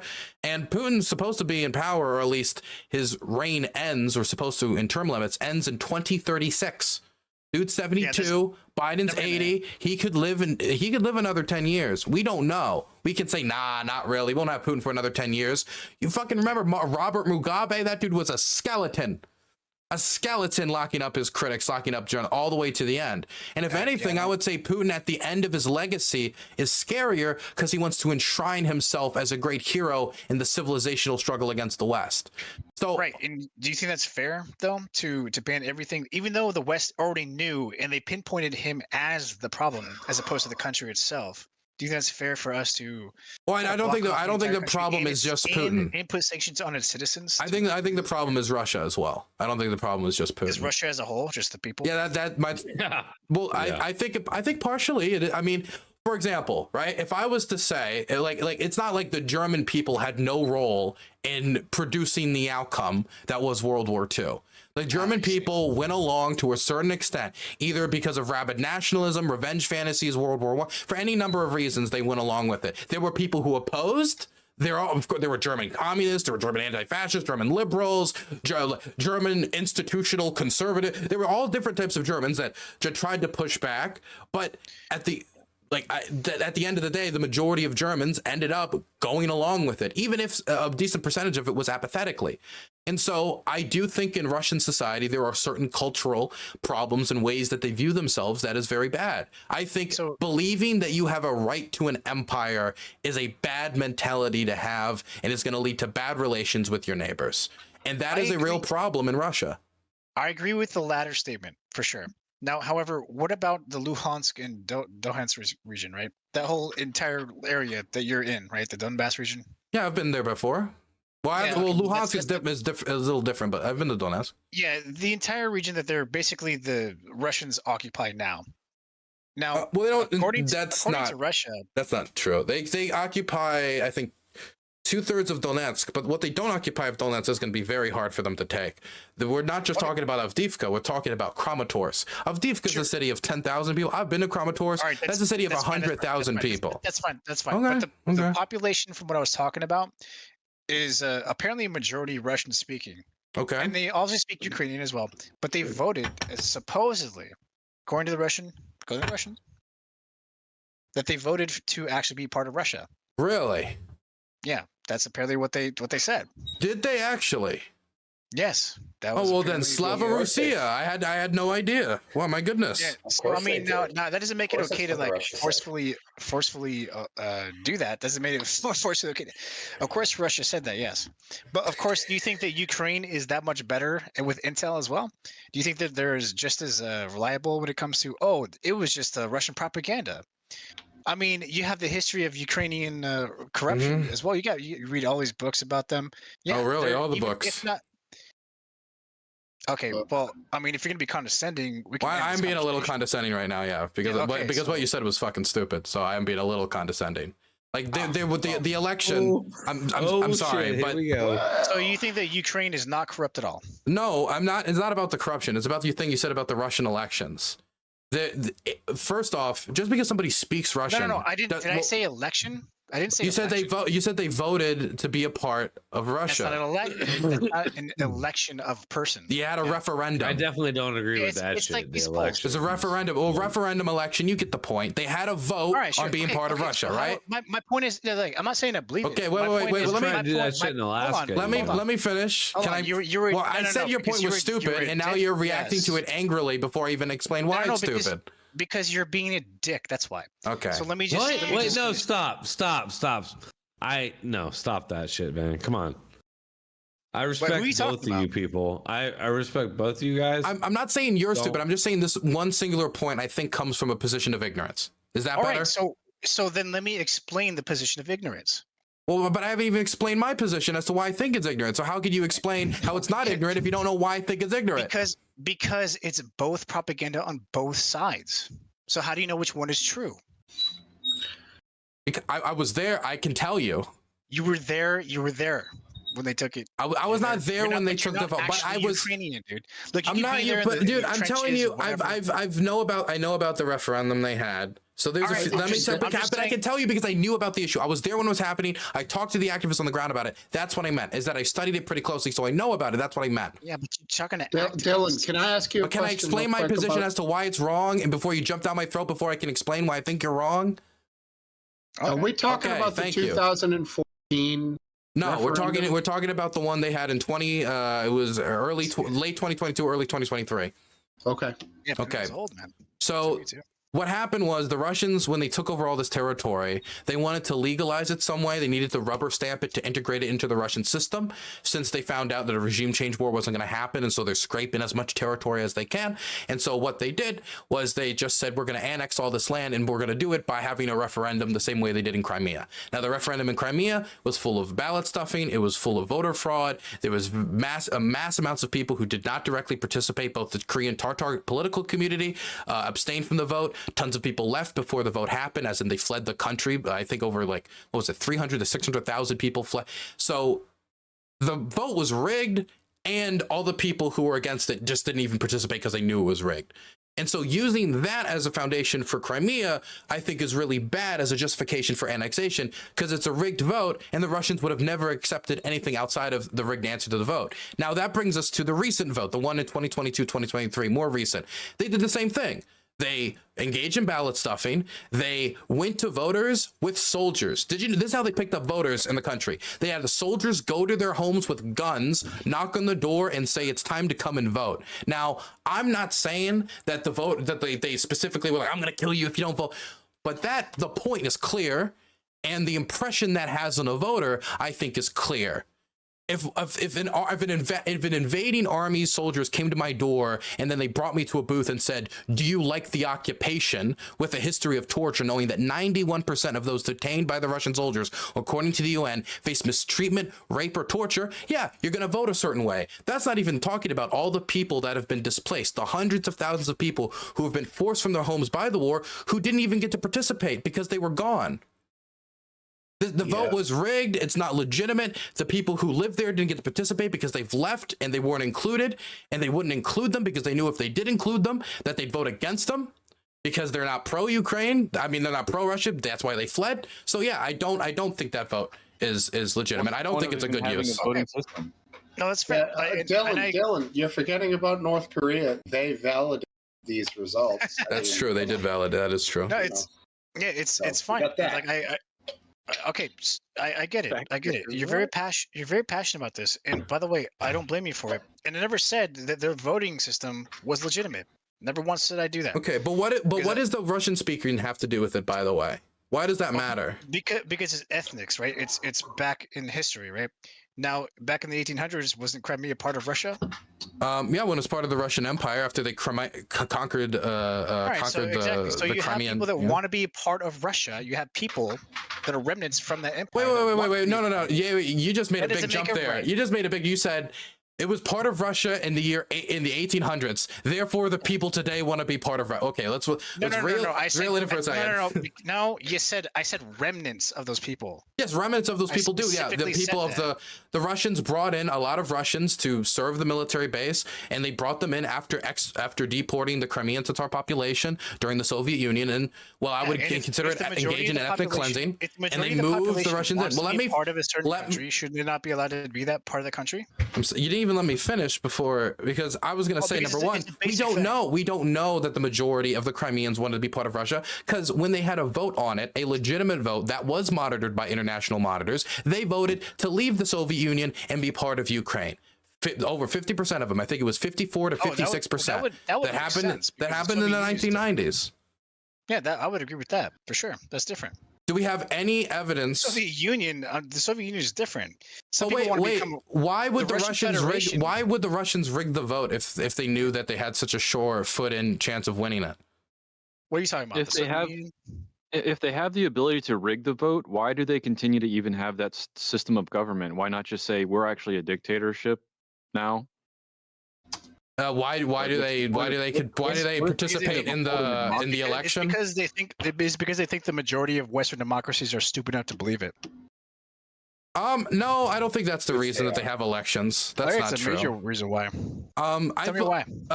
They do it for a few reasons. The elections are a way to show public support for the regime, and so they are able to. Putin uses the. Exactly. I could finish. If I finish my sentence, then I would explain why. Okay, go ahead.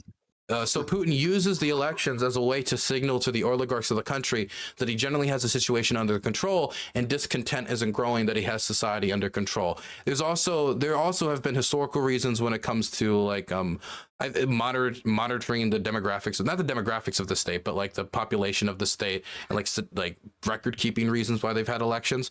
But also the Russian public do believe to some extent that their elections have some sort of an impact. Not that it can bring down the regime, but that it is like them able to like show some level of like, oh, hey, look, we're participating in the system. We have some level of control. Yeah, so that sounds like an opinion, just like ours. So I will. In other words, it just sounds like they're more black-pilled than we are, but I think we're becoming black-pilled here towards our own voting system. I think, but you can change the leaders here. Can we? You sure about we did it like 3 years ago. For an upgrade? Yeah, we had an upgrade. I think so. Okay. I guess that's, yeah, this is I mean, teach their own. Teach their own. I'm more like the Russians think. I guess that's what I'm saying. Oh, what, is that the Kelsey or something? No, that's Theo Van. Theo Van. Oh, I don't know, man. I confuse you guys sometimes. Theo. Sorry. I don't know who he is. You've all got glorious It's my beards. first rodeo in here. Oh, Theo Van. Appreciate all right, you what's up, joining the dude? group and chat, buddy. Welcome in. Thank you. Yeah, he has a real Yeah, microphone. thanks, That means something. Yeah. Looks like you got. What do you do? Podcasts or something? No, just a bunch of nerd stuff. Oh, okay. D&D? Well, he's being humble right now.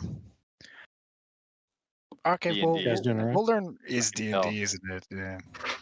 A little bit. We're down sometime. I'm just throwing around He some does. respect. That's all. What about Pathfinder? But the one thing I want to talk about the Russian speakers is that's the thing that I think I most totally transformed my position on when I was in Ukraine. Because I remember the first time I went to a forward operating position, all the territorial defense guys that were escorting us, everybody in the region was in Zaporozhye, they were all speaking Russian. Everybody that had signed up and volunteered and that joined up in the area were all Russian speakers. And then for the rest of my time in Ukraine, anytime I was anywhere near the front line, the majority of the people I found that were resisting against the invasion were speaking Russian. And so for me, the idea that by speaking Russian, therefore Russia has a right to these people, or therefore they are their people, is as silly as saying that because the Irish speak English, they therefore belong to the United Kingdom because they were able to impose their language or bring their language to them. Well, now you're just comparing accents to dialect. Well, not no way. No, the Irish had their own language. The Irish had their own tongue that was almost snuffed out of existence by like Celtic. Yeah, they had their own. Like They had the Irish tongue. Yeah. With the Gaelic, yeah. Only a few people in like the countryside speak it now, and like intellectuals who study, Irish history, and they teach it in schools, I think, but not like barely anyone speaks it. Yeah. Okay. I pretend when I'm sleeping. Yeah, but you would agree that just because they speak Ukraine running English, out of soldiers though, has anybody discussed the whole where like they're raising the 500,000. they're raising the new troops? Yeah, well, we don't know for the sure. recruitment age to 40 because they're running out of battle age men. No, that's not exactly what's happening. When it comes to the demographics, it is true that the Ukrainians have a manpower problem. That, of course, is true. They're fighting the Russians, for God's sakes. But the demographics, when it comes to the average age of a Ukrainian soldier being, I believe the number is 42 or 43, that's probably also the average age. It raised to 42 or 43. It's always been that. It's raised that since mobilization.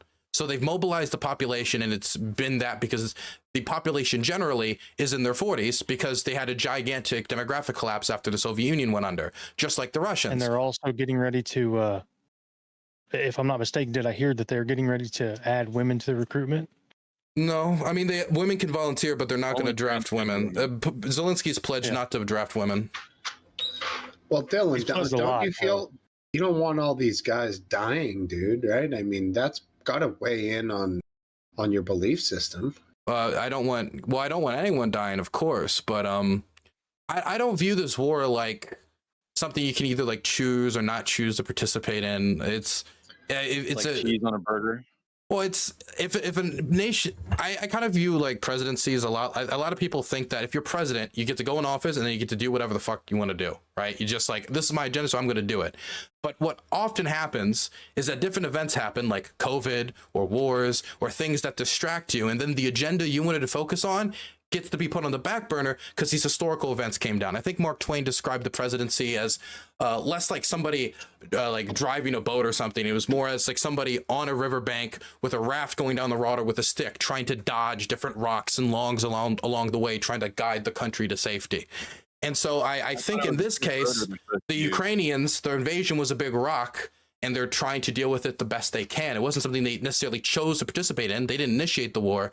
But they have certain things they want to defend that are worth them putting their lives on the line, like their democracy, the civil liberties that they've gained, European Union integration, things that they care about, and their sovereignty as a nation state, since the Russians at the start declared Ukraine to be an artificial creation.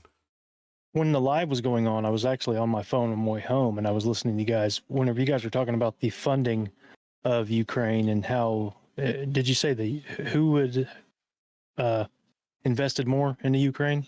The European Union states in total have dedicated to investing more into Ukraine than America has in total amount. And at one point in time, what did Sam Bankman-Fried go down for?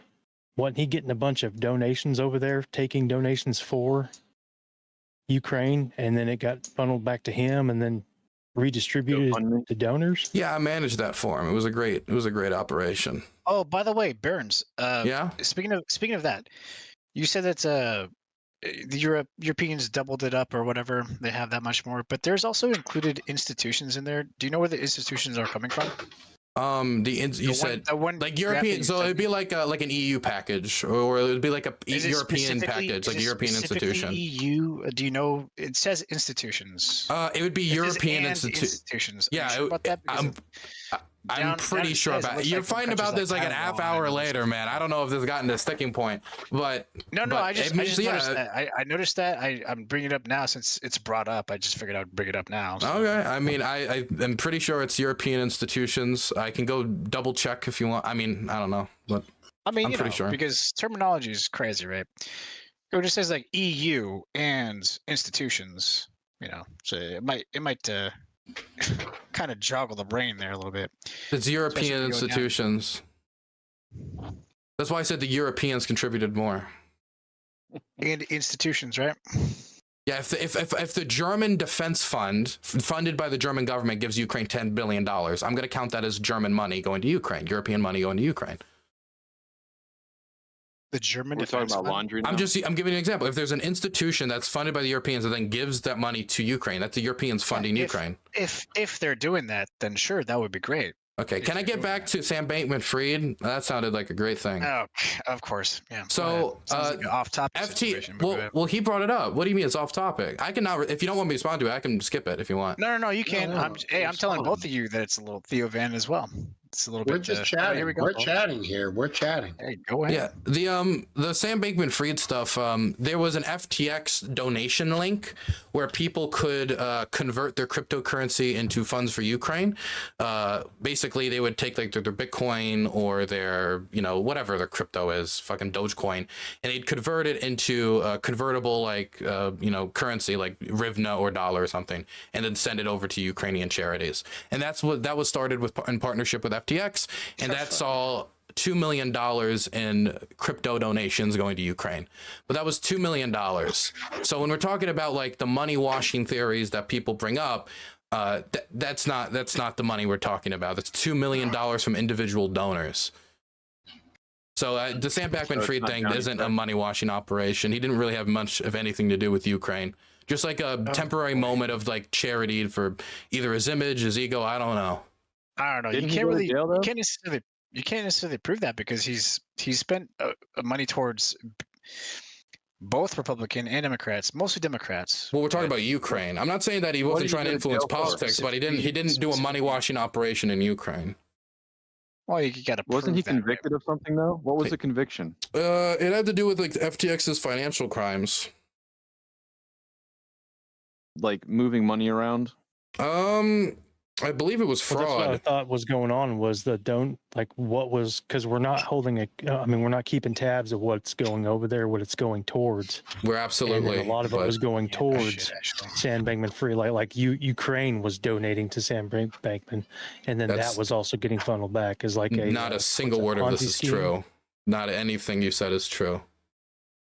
Well, I've heard a lot of things that I didn't think was true. Okay, but I'm just telling you that didn't happen. I'm not like being an ass. I'm just saying it's just that didn't happen. Oh, and so Ukraine's not like funneling anything. No, they are not funneling money to Sam Bankman-Fried. Okay, well, I mean just in general. I mean, they pay like weapons contractors for weapons. They engage in trade, but I don't know they I don't know what weapons funneling or money funneling program we're talking about because. No silly games. No one's playing any goofy games. There's corruption in Ukraine. It's just people make up the fucking most bizarre corruption schemes in Ukraine because it's not like when I see Ukrainian corruption, what I engaged and what I saw was government officials giving contracts to their buddies through shell companies to then do a poor word of maintenance of like maintaining the roads or rebuilding buildings. That would be typical Ukrainian corruption that Ukrainians are used to. Sounds like an energy company with a shitty presidency. Sounds like a what? Sounds like a shitty energy company with a shitty presidency. Are we talking? Is this a Hunter Biden gas company? It's a Burisma reference with the fucking that shit. Fuck, what was I saying? God damn it! It's exactly right on par with what you just said, except with a shitty presidency. You're saying that they're not used to the style of cryptocurrency laundering or anything. It's more like you pay. No, it's just like there's corruption in Ukraine. It's just that nobody talks about the actual corruption. It's always Sam Bankman-Fried did this whirlwind that we have no evidence for, that there's no evidence for whatsoever. It's never the corruption that's a real issue in Ukraine, which is these contracts that are put out. That's real corruption that's happening in Ukraine. Or, for example, the defense minister who got fired, well, I think he resigned, who resigned because he did this exact thing with military jackets for the army. But that has to do with Ukrainian money. That has to do with Ukrainian funds. Exactly. So if they're a sovereign country and that's what we support, then what do you think happens to the money? How are we going to fucking investigate what happens to the money when we give that money to them? We have an inspector general to do that. We appointed one. Where is he? What do you mean, like physically? We have an inspector general. What is he actually doing? He has sent reports from people who go on the ground, go to the weapon storage facilities as close as possible as they could to the endpoint of use to identify where they're being used. Is that why we lost $6 billion in funds towards Ukraine? What do you mean? Which $6 billion did we lose? There was a complete $6 billion loss, like unaccounted for, and you could look it up, dude. Are you serious? I should. Yeah, you can look it up. You send it to me. I'd love to hear that. You're the Ukraine guy. Come on. I don't know every Ukraine aid story, but I mean, you can tell me about the $6 billion loss because I haven't heard of it. And look it up. And so you know what? I'll look it up right now. Then the weapons that were being sent over there that were being found on the black market. That's probably $6 billion fucking dollars. Yeah, it's also bullshit. That was a Vivek Ramaswamy thing. He said that that javelins were being. That was one of the things. One of the theory. There was a few different theories. The first theory that I saw pushed by Vivek Ramaswamy was that American weapons were going to the cartels. Now, American weapons being sent to Ukraine were then being repurposed to the cartels. He posted a video of a cartel guy with an AT-4 saying it was a javelin. This is the same guy who wants to have control of gun control policy, by the way. A con man who wants to control a gun policy, but. Just throw that out there. He said that was American guns being sent to Ukraine and then went back to the cartels. Just complete bullshit. I've seen other things like there'll be pictures of casings that look like javelins, but they'll take a picture of it so you can't see if it's spent properly. And it's all there's never been any hard evidence of any of these weapons being diverted. It seems to mostly just be like rumors in the information space. So as of right now, we have no proof of endpoint of use fraud for American weapons. The most I was ever told, I was talking to an American Legionnaire about it, and he said that sometimes like a box of grenades will go missing there, and sometimes like a gun will go missing there. But that sounds like it's very low level, maybe like selling it to like a gang here, a gang there. And again, that's not the American weapons that are being sent over. Everything that I have been told seems to indicate that they're treating the American weapons almost like gold because they don't know how much of it they're even going to get since the aid conversation is being held up right now. I mean, so if I was with them using American weapons. I was with them with the howitzer, the M777. They fired 2 shots when I was with them for like 2 hours. Are you a businessman doing business, Steve? Well, I'm just thinking, like, how easy. I mean, they got some sweet guns.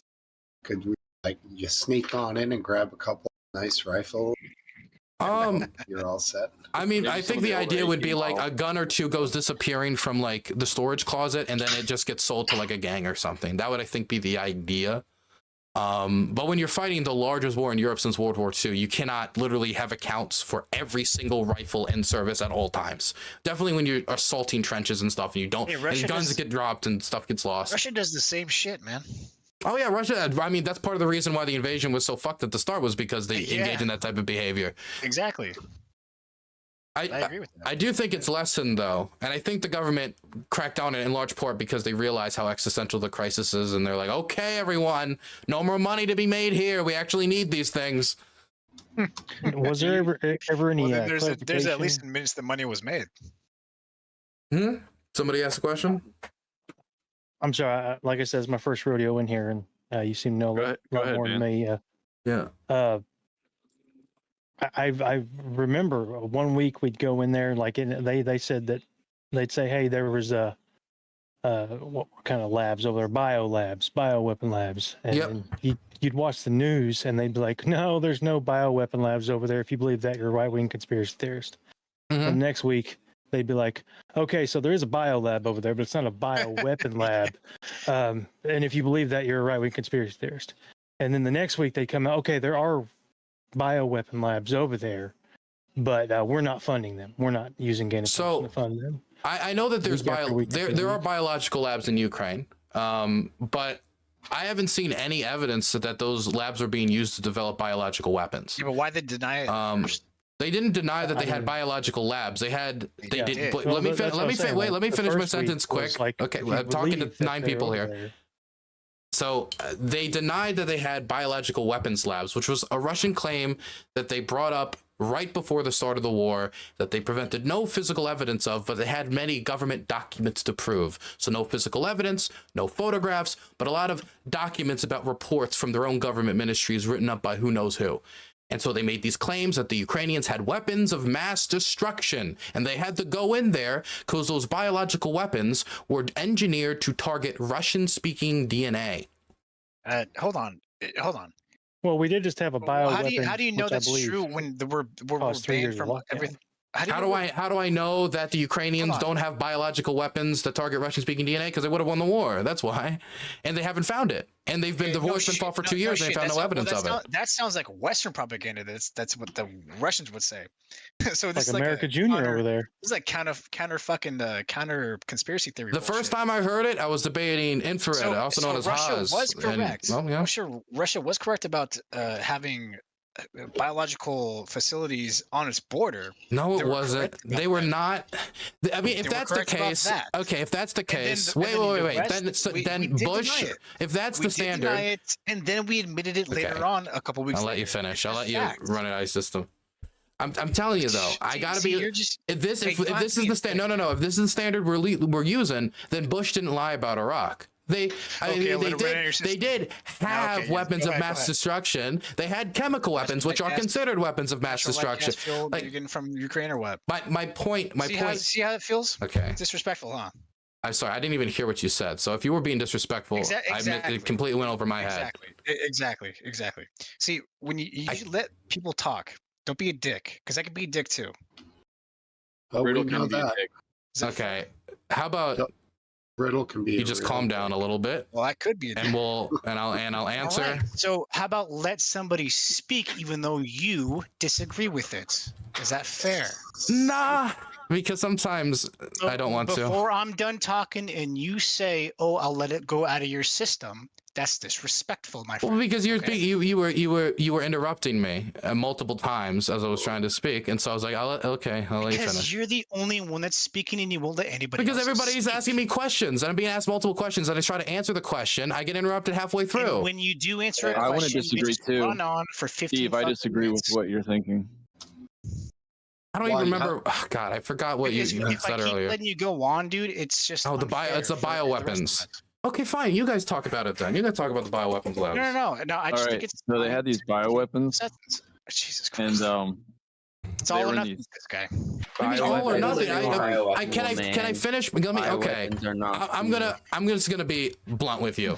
The Russians said they had bioweapons labs. Bioweapons, not biological labs. There are biolabs in Ukraine. There's biolabs in Poland. There's biolabs in Germany. There's biolabs in the United States, Canada, Mexico, Finland. There's biolabs all across Europe and Croatia and states that have had civil wars less than 20 years ago. Just because they have biolabs doesn't mean that they're making biological weapons. That could mean any sorts of things. It could mean the development of medicines. It could mean the development of all sorts of stuff. The Russians have been fighting in that country for over 2 years. They haven't found an ounce of evidence for the biological weapons, which is why they don't talk about it anymore. It was just a weapons of mass destruction claim. I mean, don't you guys find it a little ironic that the Russians do a large-scale invasion of the Ukrainians, and it just so happens that they're basing their claim in a statement of weapons of mass destruction that never turned up, and now they don't even talk about it anymore? It's because there's no evidence of it. There are no bioweapons.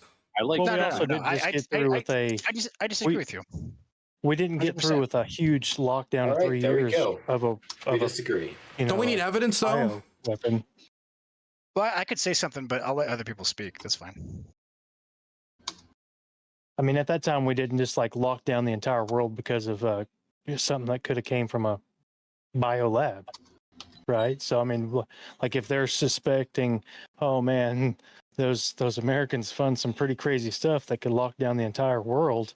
Maybe we should check that out. And then, like I said, 1 week they tell you, if you believe that there's biolabs over there, you're right. Week after week after week, they contradicted themselves.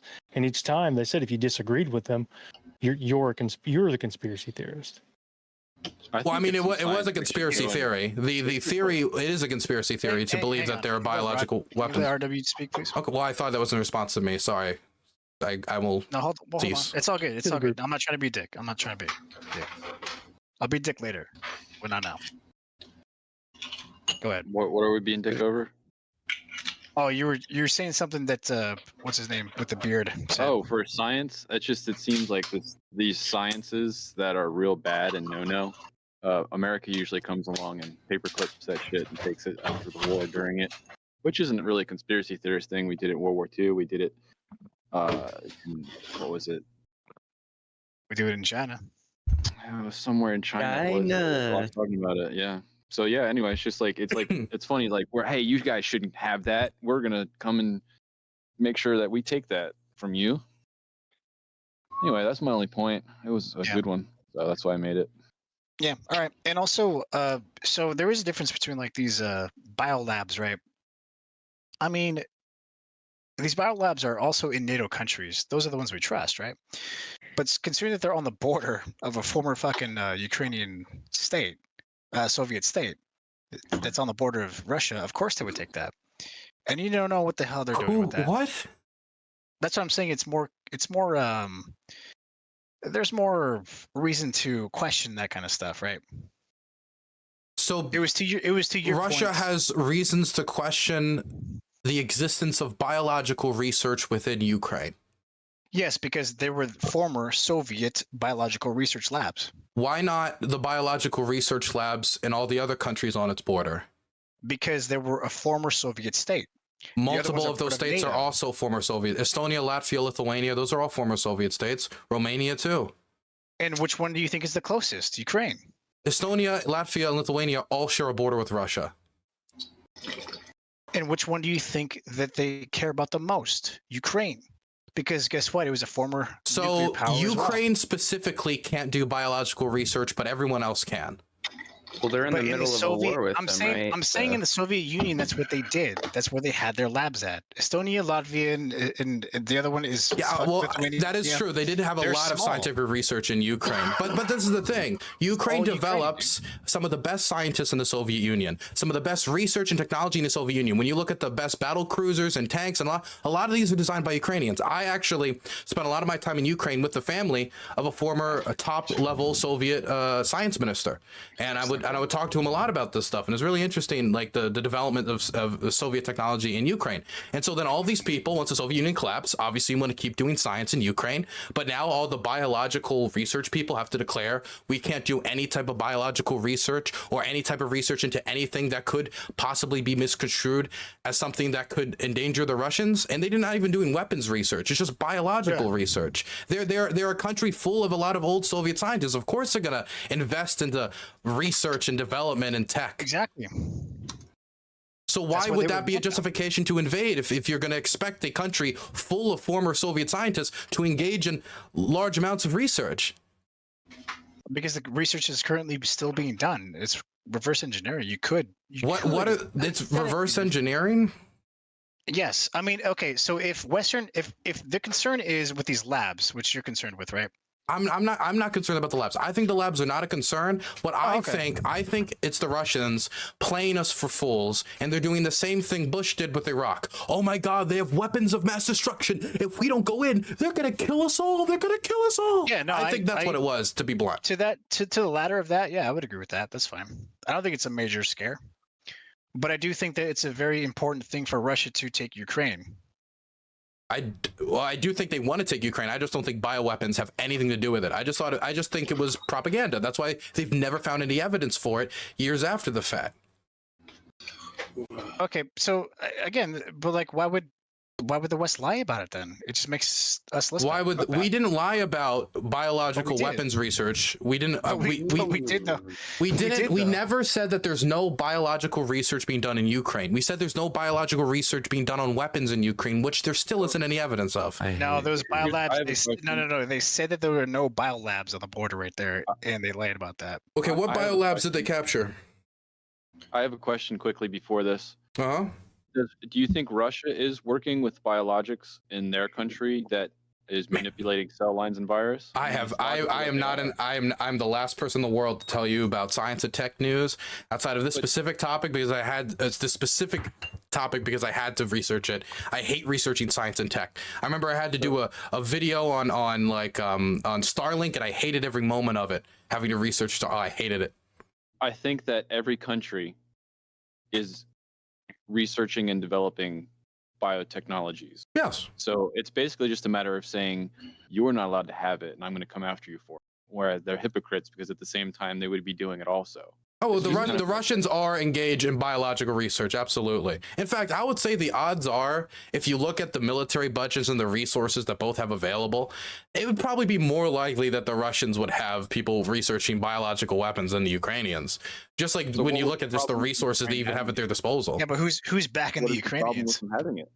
What is the problem with Ukraine having it? Like, what is? I don't think anybody should have I don't think biological weapons are a good thing to pursue. But we don't have any evidence that they even are pursuing it. But if the Russians also have it, then that also makes them a hypocrite. Yes, it's like when the Russians complain about cluster munition shipments. It's like, oh, now you don't like cluster munitions. Okay. Yeah.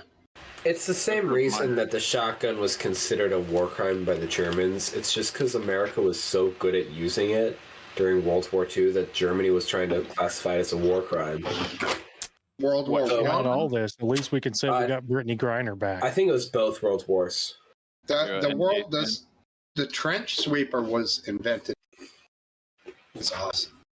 And they put a fucking 2-foot sword on the end of it, this obscenely long bayonet on the end of a pump shotgun that they could, what do they call it, bump firing or some shit when you hold the trigger in and you just pump away. And then all the guys that you riddled with shells, you go and stab with this giant shotgun with the sword tip. Brilliant. Devastating as well. Yeah, exactly. It was a pump shotgun, but you could pretty much just shoot like full auto. I forget why, but you could, yeah, like you said, you could just hold down. I think you held the trigger and you just, every time you pumped it, it would fire. There was a unique way of handling it though, where it made not full auto. I forget what, but there's a unique way of handling it that made it quicker. I have to look that up. No, not full auto. I was completely wrong about that. I don't know why I said that. I think he's right. That it's you hold down the trigger and you pump the shotgun's pump to get it to shoot. round after round as quick as you can pump it. Be What are you honest, talking Steve. You about have 3 of them in your bedroom. Oh, I know this. I know this. Oh, weapon. can I Are we just? talking about? Trust me. Are we talking about propaganda and how it's easily pumped through just a fucking?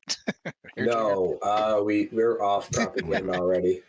Propaganda. We're talking about World War II guns now. We're never Oh, off sure. propaganda. Okay. buddy. Well, I just figured both sides should equally fucking pump out the propaganda. What's your favorite World War II gun? Slam firing. Well, World War II, the M1 best one is the M1. Damn Yeah. it. No, Yeah, it's a damn right. shovel, Okay. dude. It's all about the shovels. The trench shotgun Shovel. could slam fire, which is Damn you can't hold down the you can't hold down the trigger and pump it on most shotguns. But The trench M1 shotgun though, is unique in that way. the M1 was sick. It shot a 30-06 semi-automatic, and I shot this thing. Peep That's a big sights. bullet, dude. You could hit easily anything from 200 yards with this thing, man-sized chest. I mean, it might be you wing them in the shoulder or whatever, but it's a 30-06 RW, so Yeah, no, dude. I just took a deer down last week with a bullet, shot him in the ass, and he was done. Like it didn't hit anything vital. He was just. It was a big bullet. He gave up. He gave up. It was kind of sad, but that's just to show you how you hit someone in the arm. I mean, they can give up. that's a slam. It's horrible, man. I hate that aspect of guns myself. Like just people tearing each other up for bullshit. Because all these soldiers are just getting a paycheck. How many of them truly believe in anything they're fighting for? They're just doing what they're told. Well, I think for the Russians, the percentage of people who are probably just doing what they're told, and I will say it's probably higher in large part because they're motivating to get people on in service through larger and larger contracts.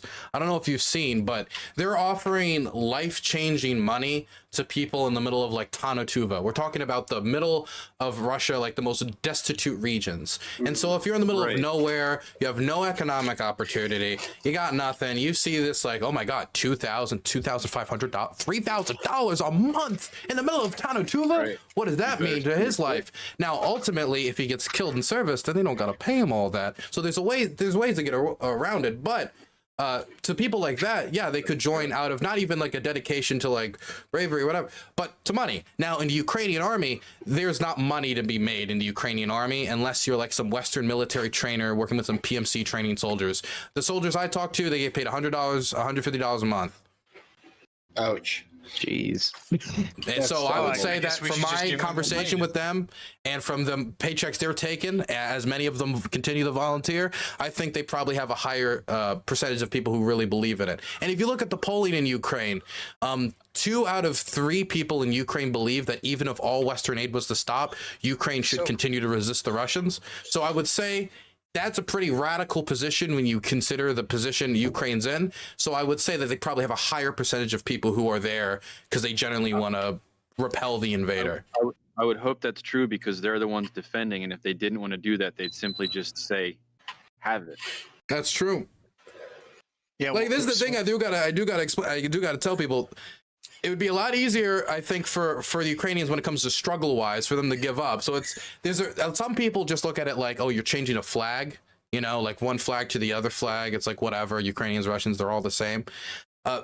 At the end of the day, there will be a difference in how they treat the oligarchy. There'll be a difference in how they treat freedom of the press. There'll be a difference when how they treat the Ukrainian national identity, culture, language, fairy tales, everything, considering how it's being treated in occupied territory. It'll be different in how they treat private property. For example, Putin, I think 6 months ago, signed an executive order saying that if you don't accept Russian citizenship in occupied territory, that they could take away your property rights and take your home and give it to somebody else, a settler. I feel the same way when we change presidencies.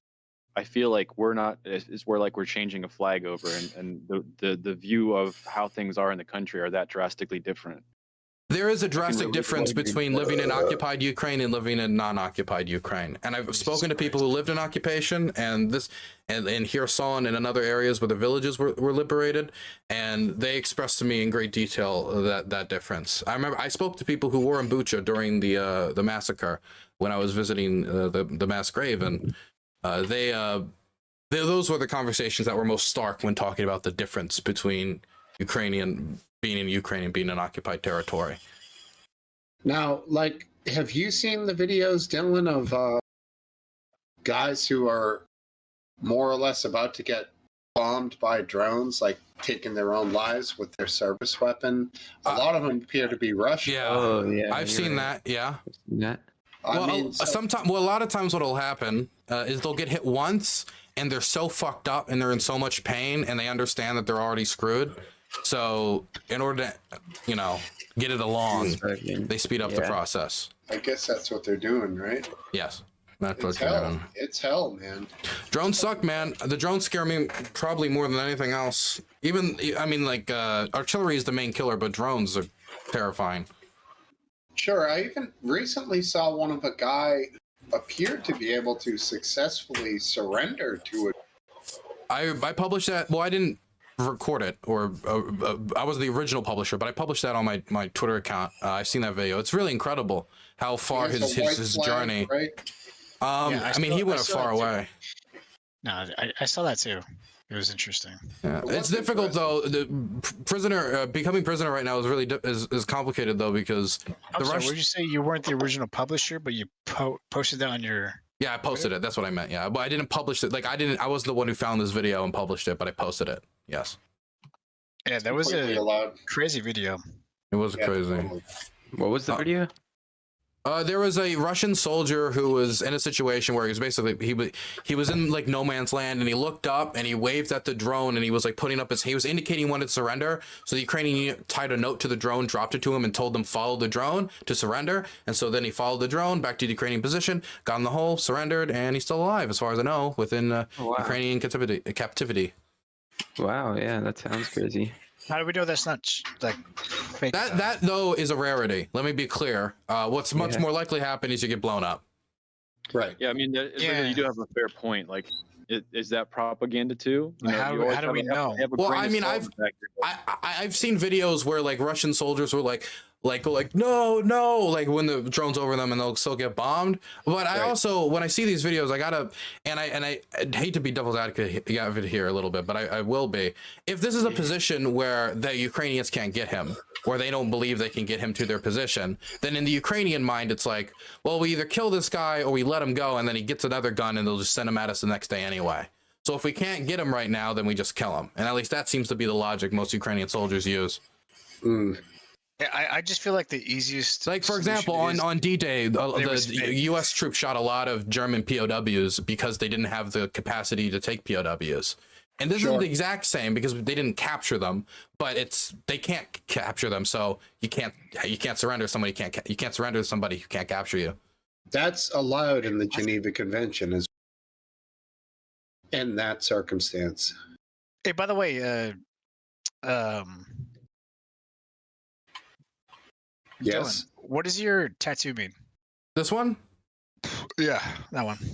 Arms smuggler. Arms smuggler? No, it says stalker. It's I figured it looked like stalker. Yeah, it's stalker. But it's written in. What is it written in? A Cyrillic. I see. From where?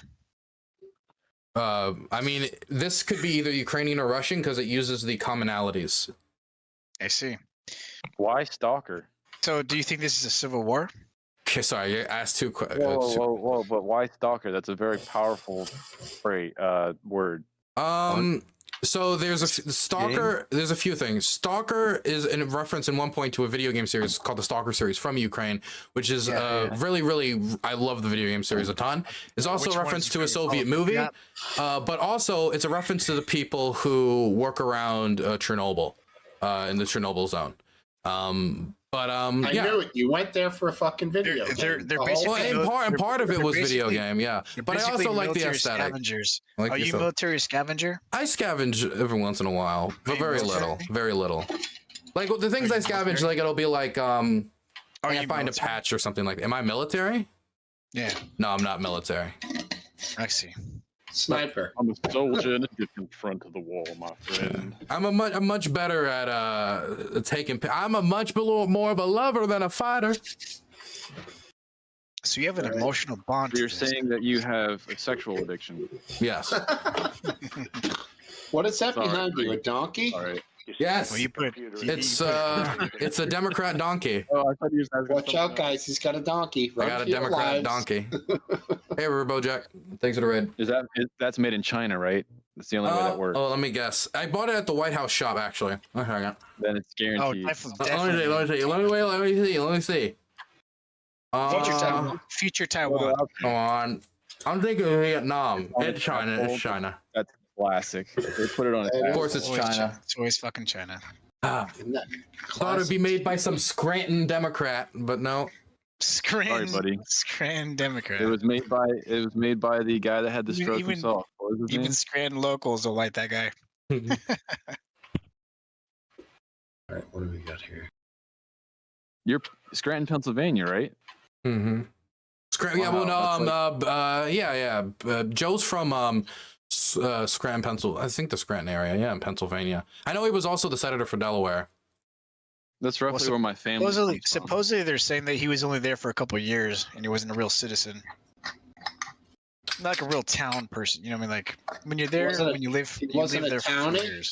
He wasn't a townie, I guess, whatever you want to call it. If you don't live in a town for like more than 4 years or something like that, you're not considered a local. Yeah. Oh wait, you asked me if the war between Russia and Ukraine is a civil war. Oh yeah. No, I mean I don't think it's not a civil war. It's a war between two different countries. There are people within Ukraine who have collaborated. I think it's arguably a civil war. Right now, I mean, I wouldn't say it's a civil war. I mean, it's a, at one point when there's okay, this is the problem. Let's say that I can't even compare it to the Confederacy, because the Confederacy had a lot more natural support in the South than I think these people did in the Donbas. Definitely, since the people leading the movement were usually the criminals and FSB. Who's the South?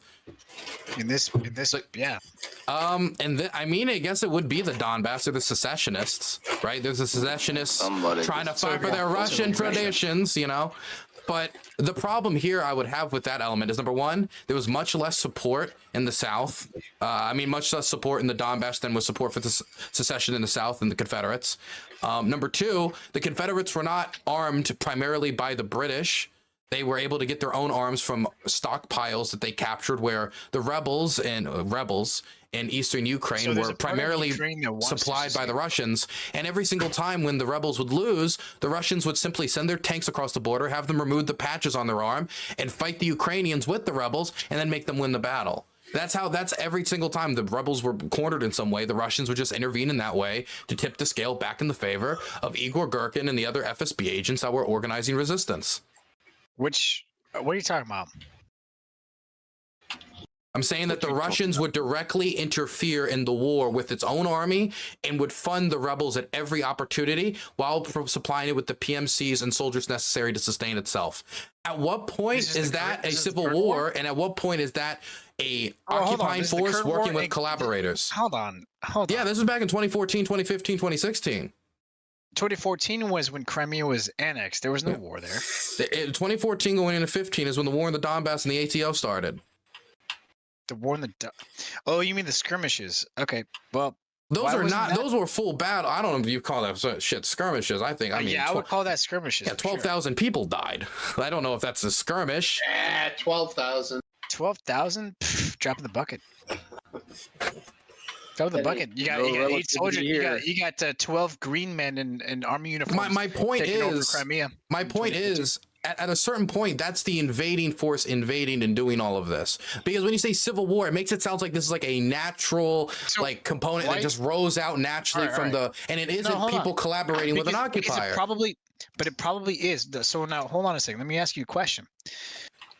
When that happened, shortly after, if all that shit happened, why didn't the media report it under Obama? Why didn't they report that shit? They did. Just no one paid attention to it. And wait, whether or not the media reported it does not mean it's true or not. For example, I know OSCENT researchers that were. Well, let me finish. I know OSCENT researchers that were following battles and being like, this tank is only in the Russian army that's on the rebel side. There's no way they could have gotten it. Like, where are all these weapons and air defense systems falling out of the sky for a landlocked rebel group? Where is this coming from? It's coming from the Russians. And every single time they would lose a battle, the Russians would cross the border. In 2019, OSCENT Group was able to track Russian soldiers and Russian units going into Ukraine after removing their patches, fighting in the battle, killing Ukrainian soldiers, turning around. This is not even a new thing. The Russians did the same thing in Transnistria when fighting the Moldovans when the Soviet Union started to collapse. The 14th Army for the Russians fought against the Moldovan government to try to keep away the breakaway Transnistrian government. So this is not even like a new practice. This is something that the Russians have done before. This is right, and they used it under Obama because it was a Democrat rule because they know they're weak on foreign policy. Now, he did it under Trump too. He funneled weapons in there during Trump's term too. Oh, I didn't see any invasion during Trump. I didn't see shit during Trump. The invasion happened in 20. Wait, well, how do you know that the invasion happened because Obama's weak? Oh, okay. Well, what did Obama allow into Ukraine? Obama did not allow much aid to Ukraine. I do think there was a problem with Obama, but I don't necessarily think that if another president was in there, that he wouldn't have invaded. I think the one person I will give an exception to was John McCain. If John McCain was in there, he wouldn't have done it. Now, hold on. He had plenty of time to do it. But for 4 years, he waited until after Trump. And then right in the first fucking year of Biden, he did it. Now, why do you think he didn't do it during Trump? I mean, I think it's probably a multitude of reasons. I wouldn't know. I mean, we don't know all this. But I mean, the idea that it's because the Democrats are weak and the Republicans are strong, I just think that's simplistic. I mean, the Russians continued to do a bunch of stuff during Trump's term, and he never settled anything with Trump during his time in office. What about it what did Biden display that made Trump specifically invade? Because people talk about Afghanistan, but the decision to invade had probably already been made before the Afghanistan withdrawal went up in flames. Lack of awareness of reality. A lot of it. Well, where do I start? I mean, shit. Every single foreign policy that we've ever had with Biden. Every single foreign policy that we've ever had with Biden. Thank you for that reasonable answer. Except for a couple. No, what about my reasonable answer? Well, hold on. Don't be a dick, dude. I didn't hear your reasonable answer. I'm just saying. There's a couple of things with Biden that he kept with Trump's. Like for example, the Trump's tariff trade on China, right? And they called it Trump's trade war on China. But now we're literally going through that again with them. He kept that. Wow. He kept that, and now he's actually expanding upon it. Not enough, in my opinion. Well, it depends on the sectors of the economy that he's sanctioning. For example, like I think a lot of the steel sanctions, a lot of the industrial sanctions are no longer in place. The aluminum sanctions are no longer in place, and they're trying to negotiate bilateral economic ties to be stronger. That's why they had that. Part of the reason they had that recent summit. But there are certain sanctions in the tech industry and industries that the Biden administration say is of a national security priority. For example, like in microchips. Exactly. Yeah. Exactly what? Was it true that whenever we shut down our pipelines and we started buying oil from everywhere else, most oil that we'd buy from other places would actually just take it because we were paying outrageous prices, so we'd just turn around and buy. Whoever we'd buy it from would just turn around and take our money and buy it half price from Ukraine or Russia. The Russians. I'm sorry, I'm a little confused with the question. He's talking about a business tactic of a country buying Russian oil cheap. Oh yeah, no, the Chinese and the Indians are buying Russian oil cheap. But when it comes to American oil exports, the Russians probably in the long term have helped us because the Europeans are now reliant on American LNG exports for the first time because they had to shift off the Russians. And for example, the Germans are sustaining themselves now on Norwegian energy exports and American LNG, which we are sending over there. What did we export? LNG. Liquefied natural gas. It's light natural gas, basically. So liquefied, yes, but it's still light energy, right? I had some of that today. LNG. The funny thing with Germany is they shut their down. Now they're relying on other countries. fucking. I wonder who blew up the other pipeline. If they just maintained their nuclear, that's true. You don't need to wonder. It was me. It was nuclear. It was nuclear. Well, your profile does say you're smuggling weapons, so I don't know what you're talking about. It might be. He was in that area. No. Yeah, and you're on the air. You guys are talking about the Nord Stream pipeline. Yeah, Nord Stream pipeline 1 and 2. But Germany could have just maintained their nuclear power plants and worked towards that technology. They've obviously got the capability. They shouldn't have shut down those plants. Engineering is incredible. They could have the greatest nuclear power plants in the world and be energy. That's a good point. Now they got to sleep in the Volkswagen. Yeah, and they were doing business with the Russians for some reason. Why were they doing that? Well, there was a few reasons they were doing it. One reason was, and this was the belief of the Merkel government, and this was the reason of a few of the preceding governments, is they thought if they had deep economic ties with the Russians, that the Russians would see those deep economic ties and be like, oh, this is too valuable for us to risk doing any crazy wars. Well, that didn't work, so. Yeah, exactly. It was a terrible fucking plan. Yeah, no, you need more strong guarantees than just economic incentives if somebody's ideologically dedicated to smashing the national identity. Well, Merkel. How could you do it? Merkel was good for that. She was a fucking Angela joke. Merkel. She was terrible. She was a fucking terrible fucking chancellor because she did. Well, first off, she doesn't have that fucking. She didn't even have that. Did you see her when she did those dances in the fucking Caribbean? She was just a terrible fucking person that tried to sell free energy to Germany and not give a fuck about her people at all. Well, look her up. Well, I think the idea was that the economic benefits from all this cheap gas would ultimately help Germany, and that the better ties with Russia would ultimately bring stability to Europe. It was the same belief about China. Well, I'm not saying that that that it went well. I am saying that I don't think it was. I want to sell out the German people. I think there was a strategy behind it. That's exactly what it was. No, look, I understand her wanting to maybe, look, I'll give you the benefit of the doubt that she tried to help her people out from the bottom of her heart. I don't believe it for a fucking second. From the bottom of her heart? So say that she did. Well, look what happened. It was the ultimate failure in the end anyways. Well, no, I don't agree with Merkel's Ukraine policy. I'm just saying I don't think it was, I want to sell out the German people. Yeah, okay. Well, that's what I'm saying. When you get these fucking leftist people in fucking government right now, like you have. Angela Merkel is not of Angela that. Merkel was a terrible one. Angela Merkel was part of the CDU, though. She's not a leftist. She doesn't like leftism. Macron is one of the worst. You got Justin Trudeau. None of these people are leftists. Yes, they are. They're all leftists. Wait. You would say You would say Emmanuel Macron? Emmanuel Macron who's like is known as the absolutely. He's WEF, whatever they are. We have maybe a very different definition of leftist. Leftist doesn't just mean that you have liberal values. I actually like liberals. You would say that Macron's. You would say Macron's austerity reforms are leftist in nature. Yeah, can we call them macaroons? They're delicious. Well, Dylan, yes, sweet Charlie. What has Macron done for his citizens? You know what he has. Why do you think the Yellow Jacket rebellions are fucking just so prevalent all the times? Like it's ridiculous. All I'm saying is he's not also contributing to anything to fucking NATO. Who's not contributing nothing? Macron? Macron. Well, I know. Yeah. Again, I'm not a huge fan of Macron. I'm just saying I don't think you define Macron as a leftist. Oh, he totally is. Under what definition?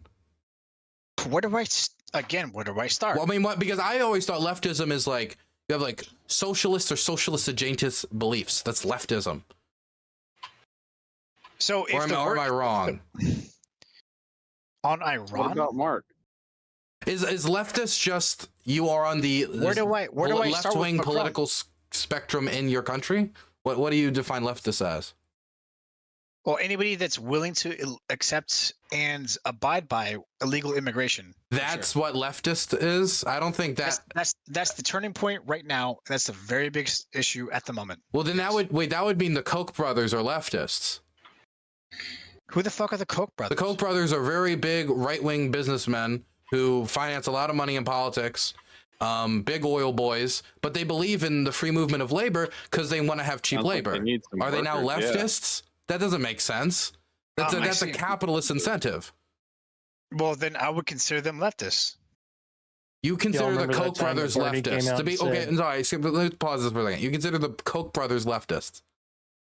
Yes. Okay. In that particular, when it comes to immigration, yes. You know, we're a diverse world. We all believe different things.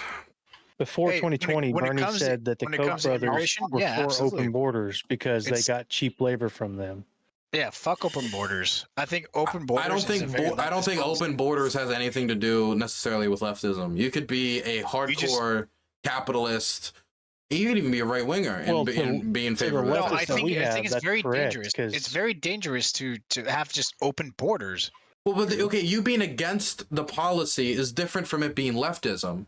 For example, I'm against sending, I don't know, like weapons to North Korea. I think that would be silly. I mean, I'm not going to call it a right-wing policy because I consider myself left-wing, right? Would you regulate it?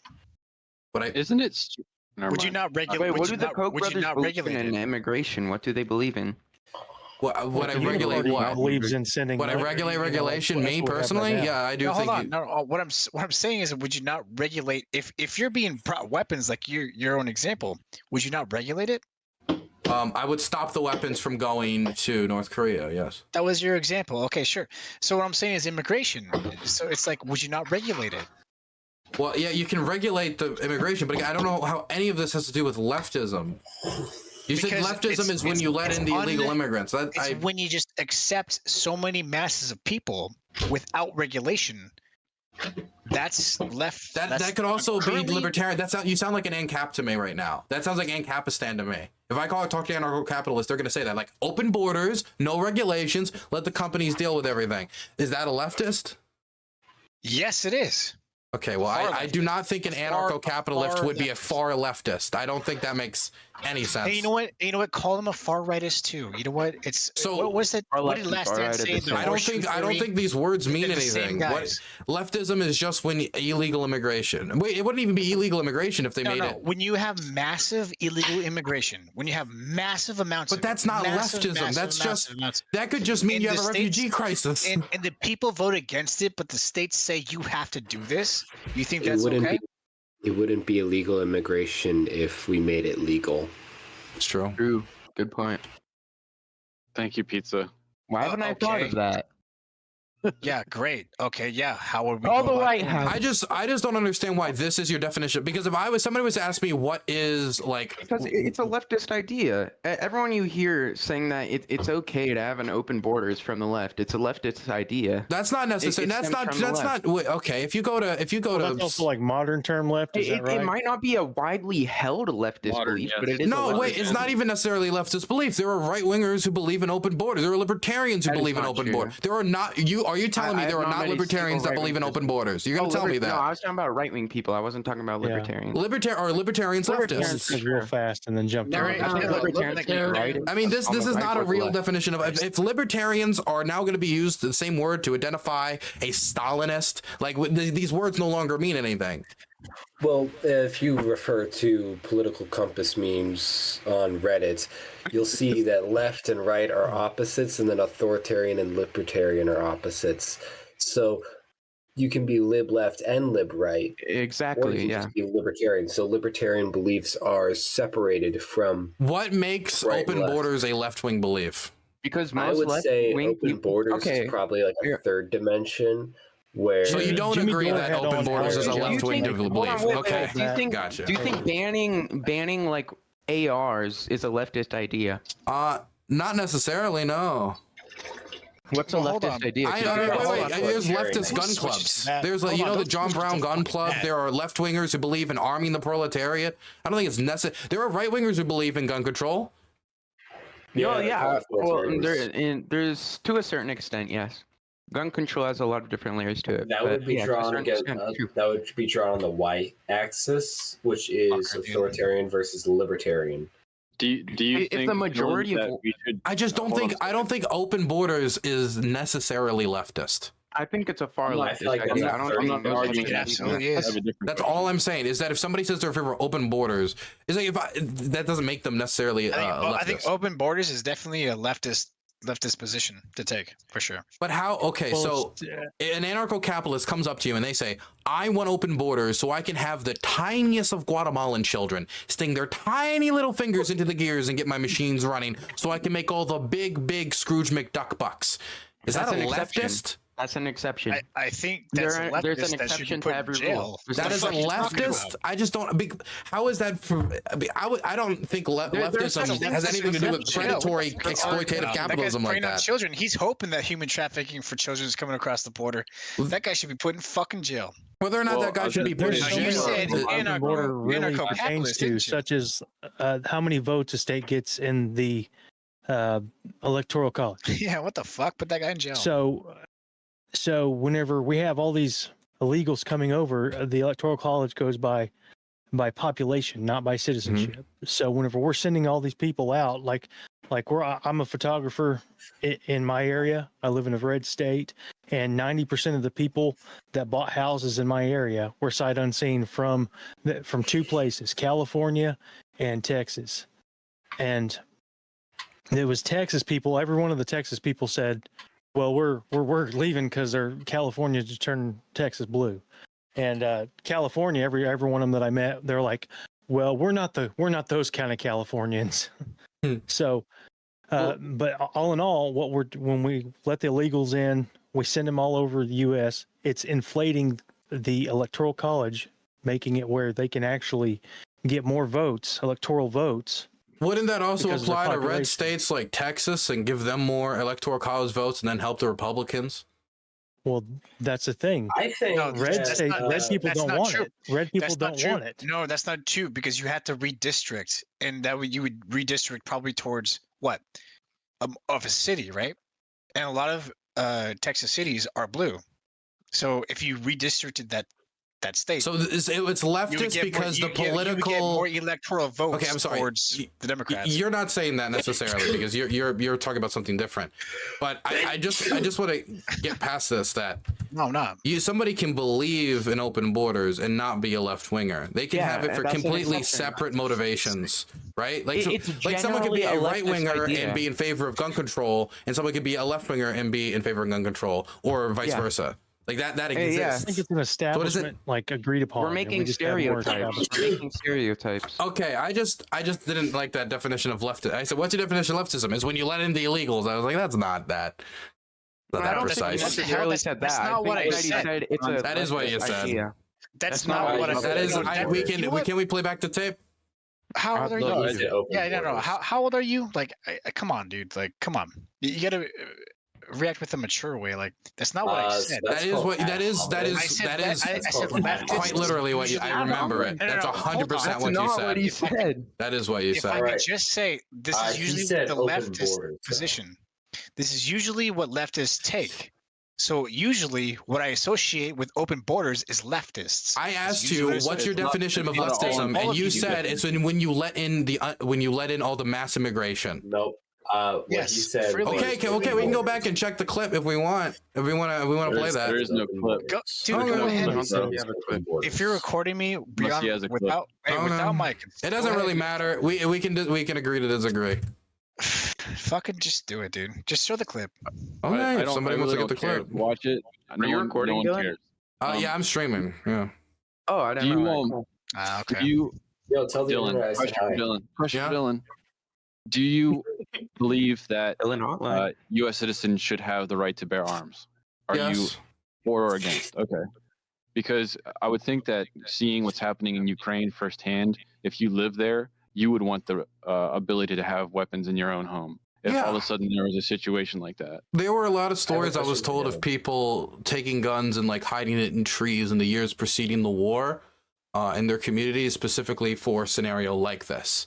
And that's where a lot of local units some local units were able to get guns and like be ready for territorial defense to fight.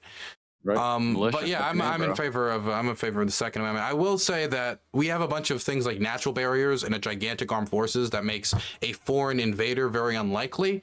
But that doesn't mean there isn't certain like domestic threats. But I don't think that we're ever going to really face a threat like immigration. Hold on a second, real quick. Do you think that through immigration there are individuals coming through that are inside the country now that could be a problem? Purposefully integrating into the United States. No more than really any other country. Well, like, anytime anyone, if there's a group of people that immigrate to your country, there's going to be people in those populations that are going to be a problem. Do you mean people who are specifically coming over here for the intention of organizing terrorism, stuff like that? Like Splinter Cell type shit. Man, it's impossible for me to know the exact because it's all underground. I don't know how I even. I would say that there probably are some terrorists that are attempting to do that, and it would be the job of the immigration services to try to stop that type of stuff. But not just terrorists, even other countries sending in groups like spies. Yeah, all that stuff. But I mean, they've been. I mean, the Ruskies and everybody have been sending spies here through all manner of ways. They don't. A lot of times they don't even need to do it through illegal immigration. They just forge the documents and do it legally, or they just. I mean, they do it legally, or they'll do some exchange programs with students. They find ways to get spies in the countries. For example, remember the Swalwell person? I don't know, Fang Fang or whatever her name was. She wasn't undocumented. Yes, she was Eric Swalwell, far on TV. She was here trapped by Fang Fang. Yeah. Yeah, she was. Democratic Party. Okay, she was not an undocumented immigrant. She was here legally acting as a spy. And so I just don't know why they would specifically need an open border in order to quote unquote infiltrate. I'm not saying that. How does that help your case? I'm saying that it makes it awfully convenient to get in a lot quickly. I'm just saying logically it makes sense. Probably more, yeah, but I don't think that they're having problems getting spies into our country. Open borders. I think the downsides outweigh the positives. Yeah, I just don't think the spy issue is a major issue in relation to our border. Oh no, the spy issue is an incredible issue. Have you seen the amount of Chinese people arrested on the border? Not even just. Wait, that doesn't mean. How do you know they're all spies? But how do you know they're all spies? The way they stand military style. You know what? I didn't look how those Chinese guys were standing on the border. I didn't consider that. I mean, I don't know. I can't tell. I'm sorry. I'm not gonna look at how a Chinese guy is standing saying that's a spy. I can't conclude that from the stance. Do you know anything about the CCP and how they're trained? I'm familiar that spies have high levels of training, including like combat. Oh, if they have yellow flip-flops on, then you got them. That's the sign. You got it. Right, you need to know that. All right. They have donkeys in their background. You go up and you say Red Dragon. That's the code. If you don't know something, then your response is just to be rude. My response isn't to be rude. It's like you saying that we know there's Chinese spies because look at their stance on the border. That's not evidence that there's Chinese spies. No, is that how I? That is evidence. It's not proof. There's a difference between evidence and proof. Do they have to say how they're a spy or? No, all I'm saying is I don't think spies, like I don't think the Chinese are having a problem getting spies in the United States, and I don't think that if we close the border, we would at all stop any inflow of Chinese spies. I don't think that this is a major issue when it comes to the border. That's the easiest way to get into it. And you know what they're going to do instead? They'll just be like, okay, you're an exchange student, go. So what about this? Okay, and they're not helping. They're not helping smuggle fucking fentanyl. I got a really good solution. Would you like to hear my solution? No, what's your solution? Saying that they'll close the border entirely. Nobody gets in. Nobody gets out. I don't think that would be. I don't think that would be a great idea. Then I'm gonna because then that's a great idea. How am I gonna get back in? That's where we should build the 15-minute cities. Just make the wall a 15-minute city and put shoot anyone who tries to leave and shoot anyone who tries to enter. I mean, it's pretty simple. We're doing Berlin Wall rules now. Is that what we're doing? Yeah, actually, yes. I actually support that. I'm okay with Berlin builds the wall. Yeah. Well, we'll make Berlin pay for the wall. We'll build a giant dome around the U.S. so no one can fly over. That'd be good. And make it out of glass, so it's not even a dome, a sphere, like underneath too, so they can't dig under. That'd be good. That way we can't have another plastic 9/11. dome. Hey guys, by the way, I just use want to be clear. Those Soviets were super right wing. I mean, did you see how close their border was? Wait, what's when I saw it on, I mean, but they can't be leftists. I mean, look how close their border was. Soviets? Hold on. Which Soviets are you talking about? The Soviet Union, all of them. Well, I mean, there's multiple countries that were involved within this. Yeah, they all had very tight immigration policies and but specifically immigration policies. Okay. It's a right wing idea. And you think so indulging? And you think that indulging the complete opposite doesn't make them a right wing person? Do you think that indulging the complete opposite is going to help our country? I never said that. I just don't think it's right wing or left wing necessarily. Well, I think right now at the moment, politically, it's a very left wing position to have open borders with unvetted, like just open borders, mass migration, this or that, including the EU and the United States. Southern border or all across with Muslims in the EU. It's everywhere. The two people I know, the two groups of people that I know that hold that belief are the people who are incredibly cosmopolitan. I guess you could call those the leftists, and the most ruthless of businessmen. So, but I don't. But they support it for different reasons. I don't want open borders. At least not. I don't. Not at least not now. I couldn't imagine any state in the near future that would allow that would be practical. So no, I'm against open borders. You did want open borders, and how long ago was that? I never wanted open borders. I never advocated for open borders. I said I don't want it now, as in maybe like 100, 200 years in the future, if we had like some EU, yeah, you know, that's when I was going to start caring about it too. Is probably about 200 years in the future. Well, I'm just saying that I'm not. I like when I was in the EU, I really liked the fact that I could travel throughout the EU so easily. I really liked how the different labor markets complemented each other. I like how and that was through economic immigration and largely open borders between each other. And I like agreements like that. I think it was good for Europe. So and stuff like that. Yeah, I'm happy with nation states making agreements like that. Is that open borders? I don't know, like, but where could that evolve to something closer, whatever you want to call it? But I like stuff like that. Dylan? Yeah.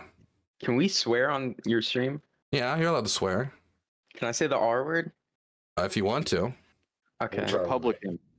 I was just double checking. You didn't want to say it. You just wanted to have the option to say it. You just wanted the ammunition. Exactly. Just in the future. I said Republican and Banton even more white. Did you see his face? I can't see him anymore because he's so transparent. Oh man, sorry about that. Anyway, if you lost like 16, 17 viewers, I'm sorry. Well, boys, I think I'm gonna wrap it. I've been here much longer than I expected. I need to go to bed. It's past midnight. I said it out loud. Oh, geez. Damn it. Right. You guys have a good one, okay? You too, man. Good, everybody. Good talking to you, man. Good talking to you guys. Bye-bye. I don't think I was an asshole to that guy. I think I was just firm.